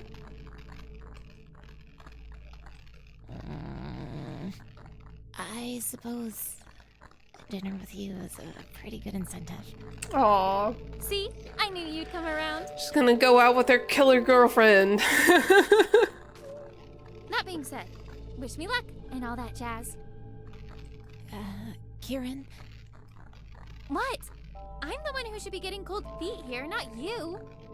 Just... You remember all the rules, right? Stay safe, okay? Asa-chan, be realistic about this. What's an elevator gonna do? Bite me? You could always get stuck. That's a realistic possibility, if anything. I'm sure you'll figure it out if I do. Now, be sure to stay away from the building, since we'd be breaking those majestic rules otherwise. Right. See ya in a bit.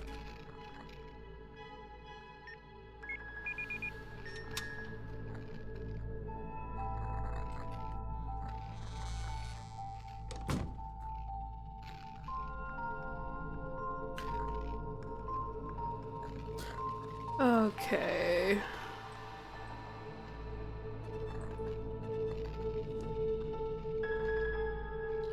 Question is, can I skip this part?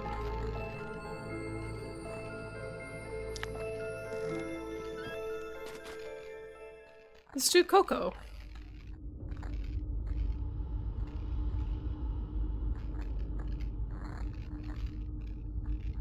Aw, Kieran's favorite is Coco.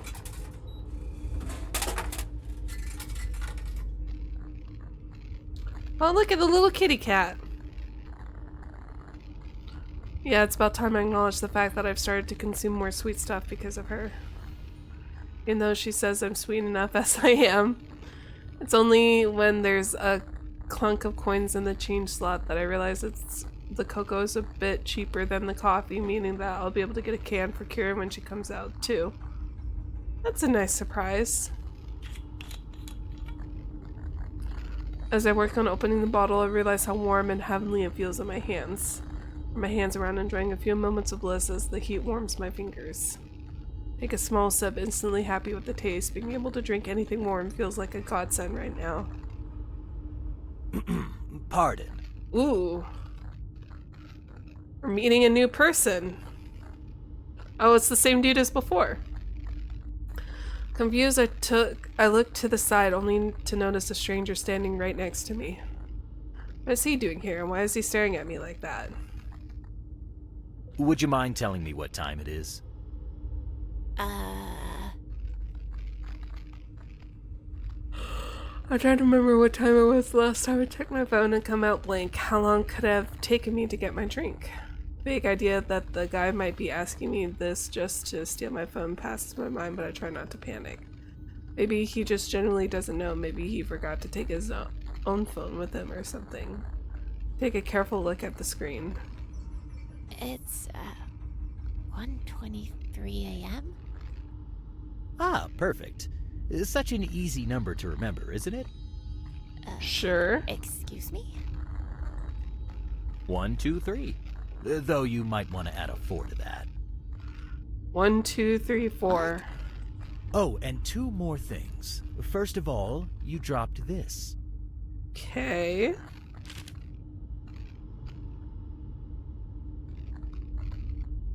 In a place where time is an illusion, the impossible starts being possible.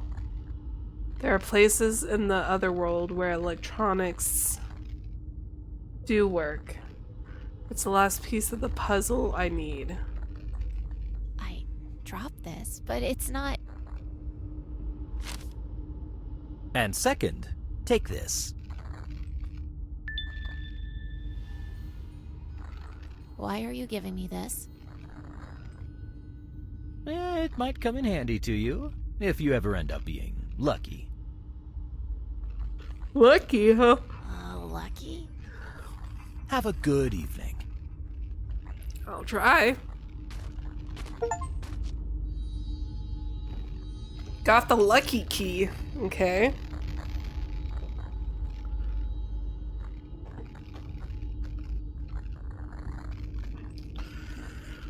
Person is already gone.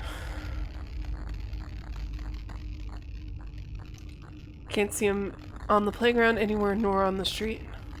Where did he go? He was literally just standing there right next to me a second ago. What the hell was that even all about? I knew coming here was a bad idea. Why can't I shake off the weird feeling that I know that guy from somewhere? And, oh no, Kieran! Everything suddenly comes back to me.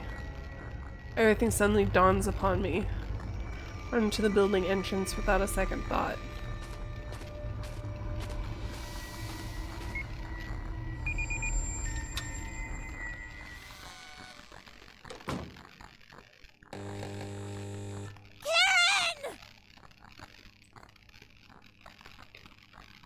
feel at the top of my lungs, but I already know it's futile. We're still in the clutches of this game. We've been in the clutches of this game since long before this day even ever started. How long has it been since Kieran actually disappeared? Did I even find her just now? 1, 2, 3, 4.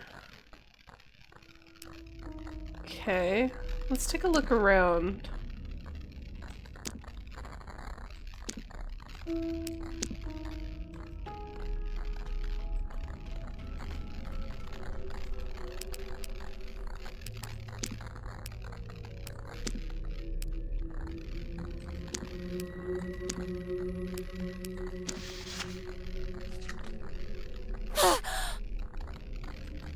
Oh no.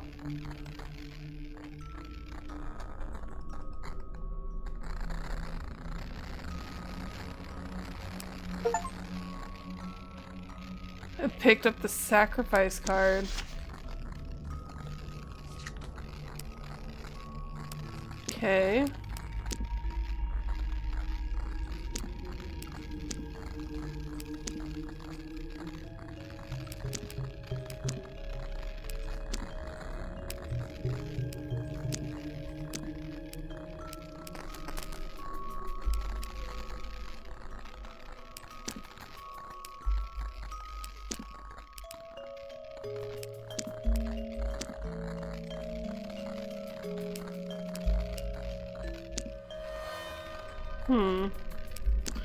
I guess we should maybe try the elevator?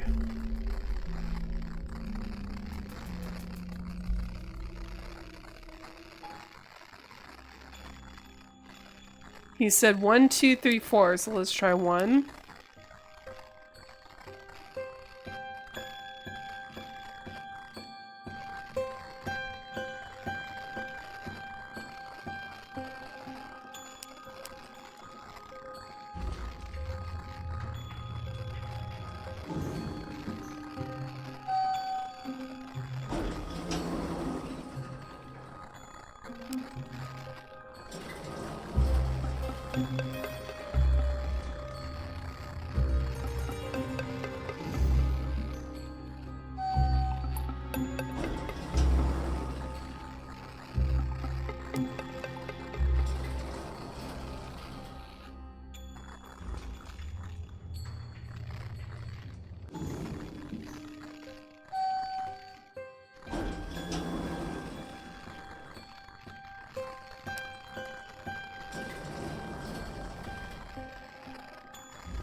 I don't think that worked.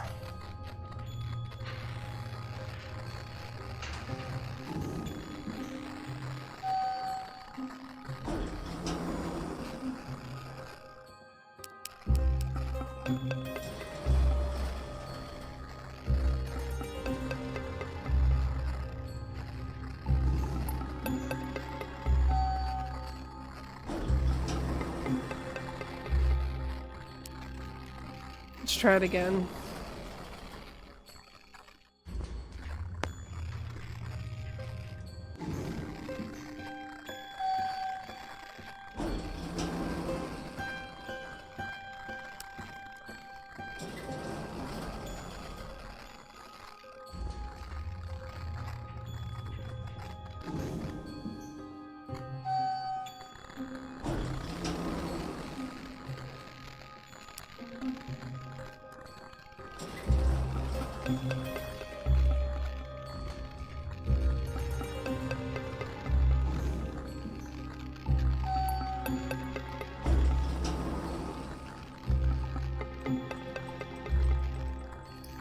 Oh, okay.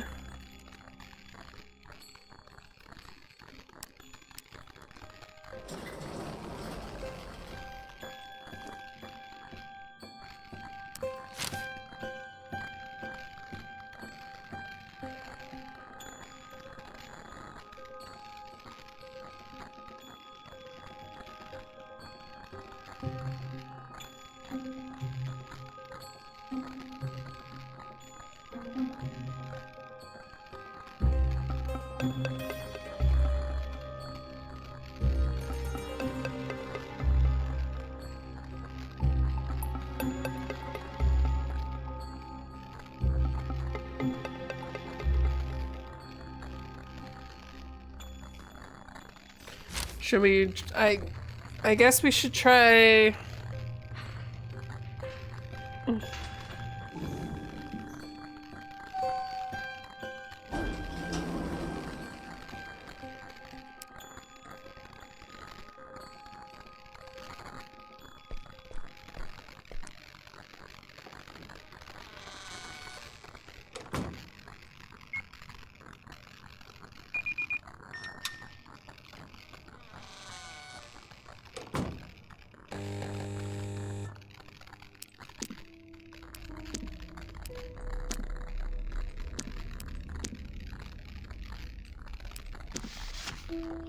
Two 204863. Let's try 204863.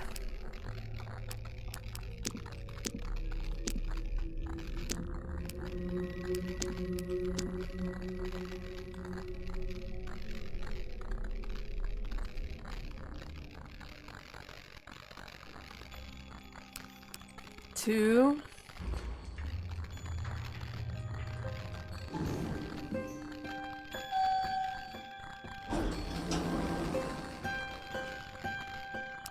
Zero.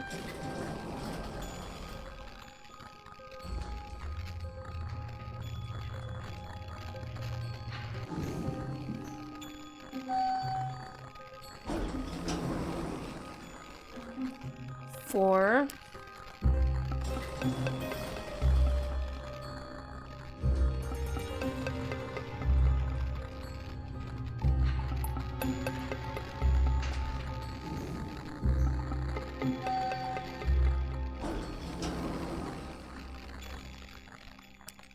Eight.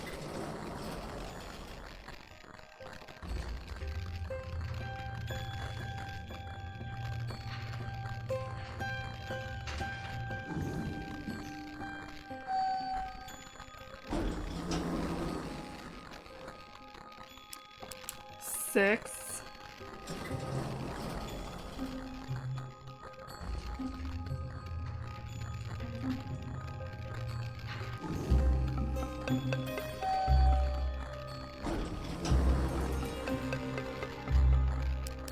Three.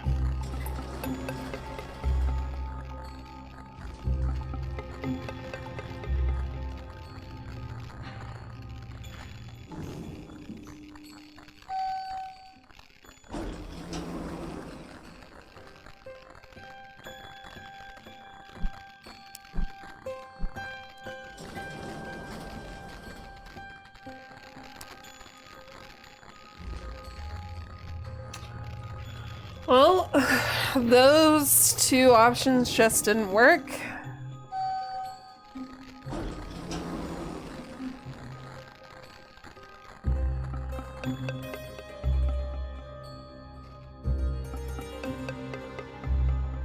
Also, thank you, Red Brand and Anti-Tactic, for the follow. Sorry, I didn't realize that you guys followed with the Bossa raid. I hope you guys are doing well. Trying to figure out what's going on with this game.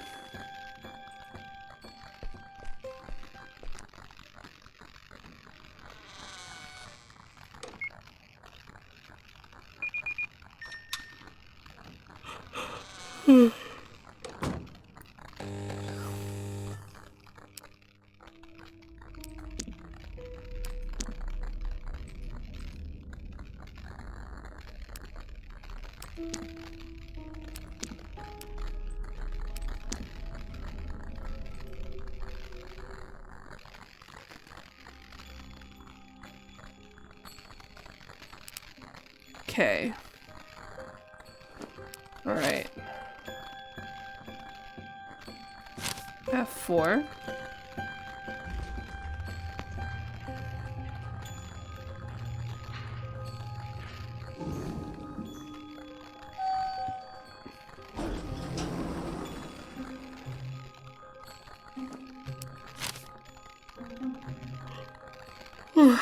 F2.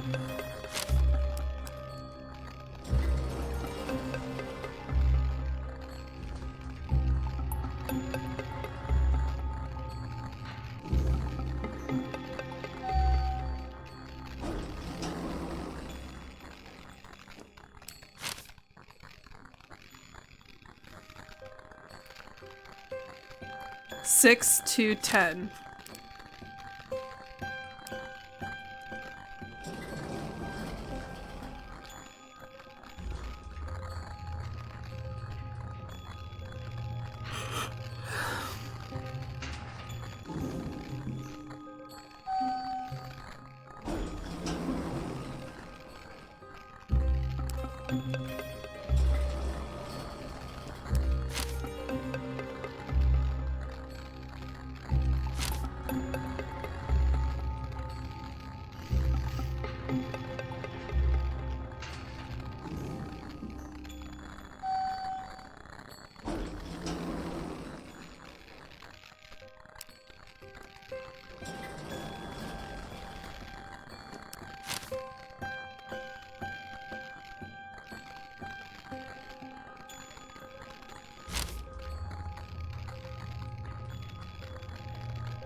Okay. I have 5. And then 1. Right?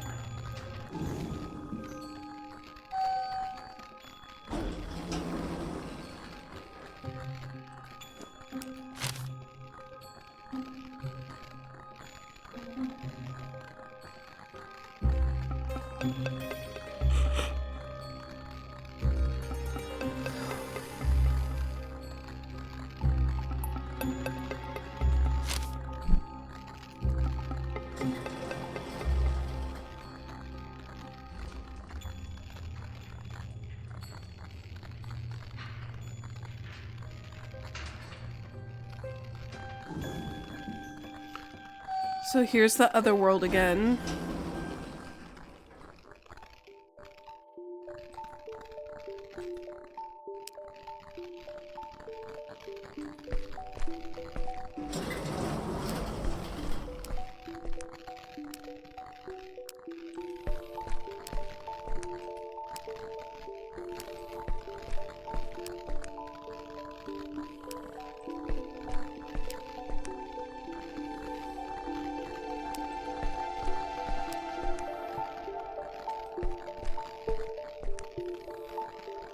Well, what is this?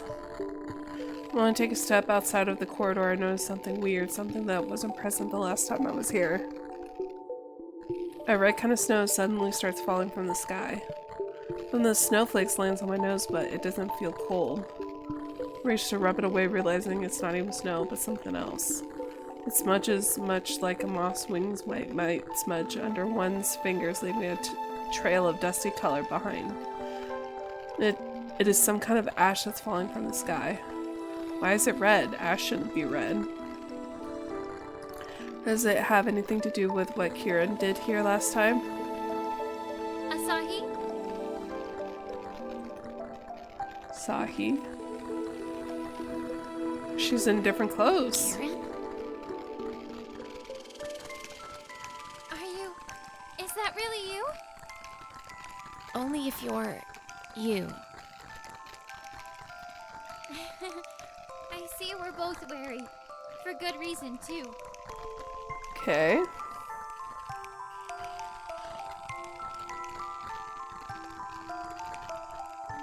Something in the way she says that makes the hair at the back of my neck stand up. Worse yet is the fact that I'm not sure if she's talking about this stupid game or its rules or about what transpired here last time. Does Kieran even remember what happened here before? Maybe her memory is hazy, just like mine is at times. Why is she just in her school uniform besides? Did she lose her coat? One thing's for sure, there's definitely something off about her, both in appearance and in demeanor, but I can't put my finger on it just yet. Right. We can talk about everything later. We should leave this place as fast as possible. Are you okay? Would you carry me if I wasn't? You know I don't have that kind of strength. But I'm gonna drag you out of here if it's the last thing I do. How did you even manage to get to this side? The side?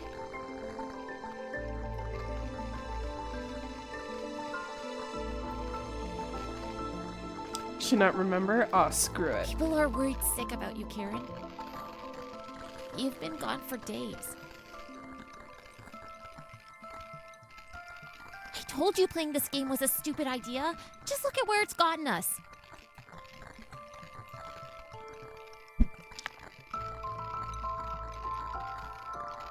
Karen suddenly takes a step towards me and I take a step back on instinct. After what happened here with Sapporo last time, can I even trust her anymore? Could I have ever really trusted her to begin with? What I don't expect is for Kieran to reach out to me, her fingers wrapping around one of my kitty ears. Takes me aback, but I try to stay still. And I remember that she knows it's a gesture I like, so perhaps her intention is to just try and calm me down. What's this? What are you talking about?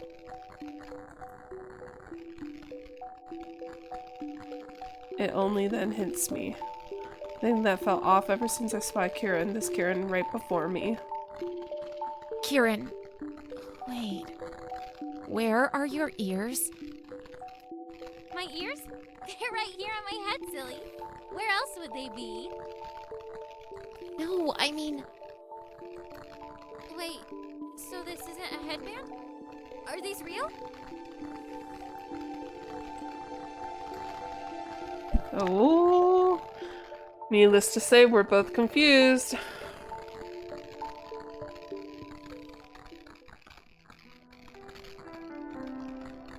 Takes a moment for us to establish the facts, though they leave me more puzzled than when we started.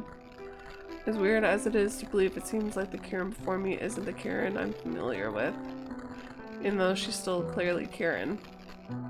Under normal circumstances, I think this was just another one of her pranks.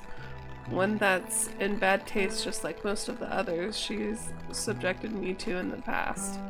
But ever since I've experienced playing this goddamn elevator game for myself, none of it seems like too much of a stretch anymore. I've seen unexplainable things happen right before my eyes. I wish I hadn't seen some. This is just another one of them. Besides, there's no denying that this Kieran doesn't have kitty ears. She looks just like she did when I first met her, a normal human. Well, a really pretty human. A human I can't look at without my heart fluttering a little, but still human. So we're both who we say we are, but we know different versions of each other? Seems like Sapporo wasn't too far off with her crazy shenanigans.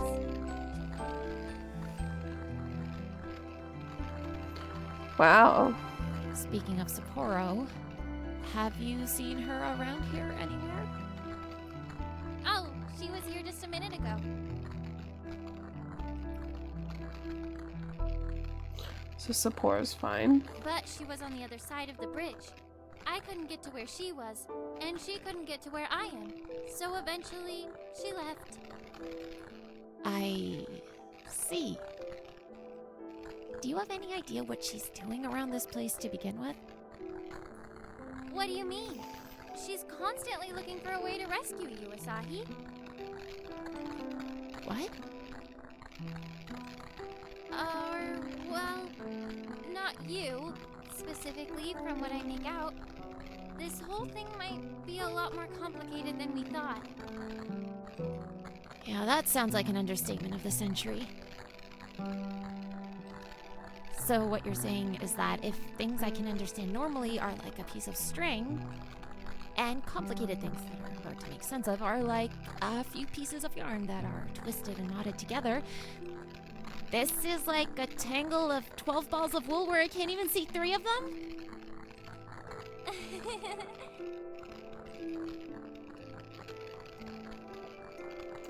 That laugh, she sounds so like my Kieran that it makes my heart ache. Yeah, she sounds a little different too. Do you always think about Balsaful like that? No, never mind.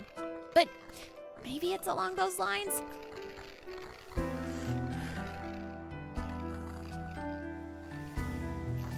Crazy shenanigans aside, we barely interacted for a couple of minutes, but it's already enough for me to come to an uncanny conclusion. It's just a gut feeling and not something I could probably explain properly if I tried, but there's something very different about the Kieran before me. She's kinder somehow. More considerate, less mischievous. I already hate the fact that I wish my Kieran would be a bit more like her, too. It's an odd thought, isn't it? Shouldn't the change have influenced her for the better? My own change definitely felt like it did, maybe social circle aside. Not that I ever tried to be Miss Popularity anyway. Do you think that somewhere out there a different Kieran found my Asahi? So what? We're switching places now? Perhaps. That sounds absurd. You were never one to believe in ghost stories, were you, Asahi? I believe that should be my line. We wouldn't be in this predicament if you took this whole game more seriously, and if you'd not played it.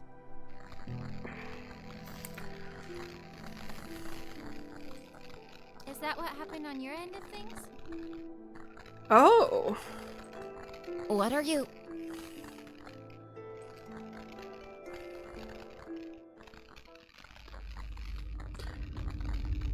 Kieran suddenly cuts me off by pressing a finger to my lips. And then the way she looks at me roots me to the ground with an inexplicable feeling of dread. Asahi, look behind you.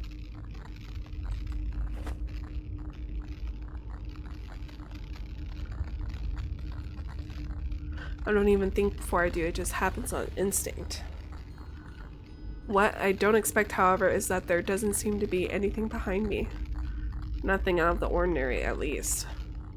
And nothing less ordinary than it already was. Why did Kieran even tell me to look? Quickly, I turned back to her. Only to find her gone. Huh? How is that possible? She was right here.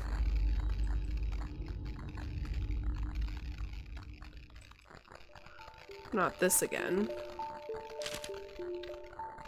May 11th. Mom won't look at me the same way anymore. It's all because of these ears. The tail. I know they're disappointed in me. I'm a disgrace to my family. My life is ruined. I'll make them pay for this.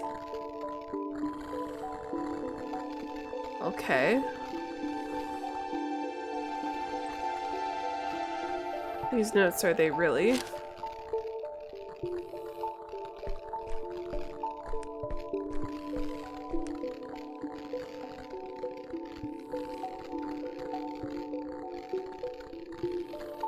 I'll go back in the direction of the elevator, checking behind every black box, but nothing. The place is empty and quiet, and whoever it was I met mere moments ago is gone. Kieran is gone. I found her and I lost her again. Why? Just what is up with this place? God damn it.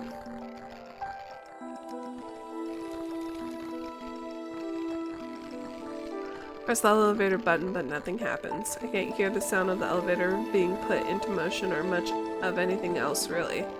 It's like the thing is dead. Oh no. My mind races trying to make sense of what any of it could mean. Did I overlook something in the rules? This is still the same elevator I arrived in, isn't it? Surely it has to be. There are no other elevators around here. I stay rooted in place, pressing the button a couple more times, but it's futile. Nothing is answering my call. The only thing left for me to do are either wait here and pray or go back in the direction of the bridge.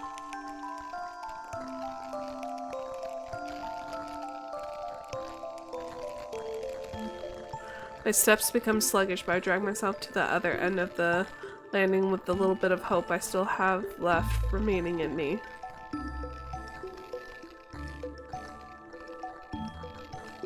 As soon as I get there, it becomes painfully clear, however. There's nobody there, not on the side and not on the other.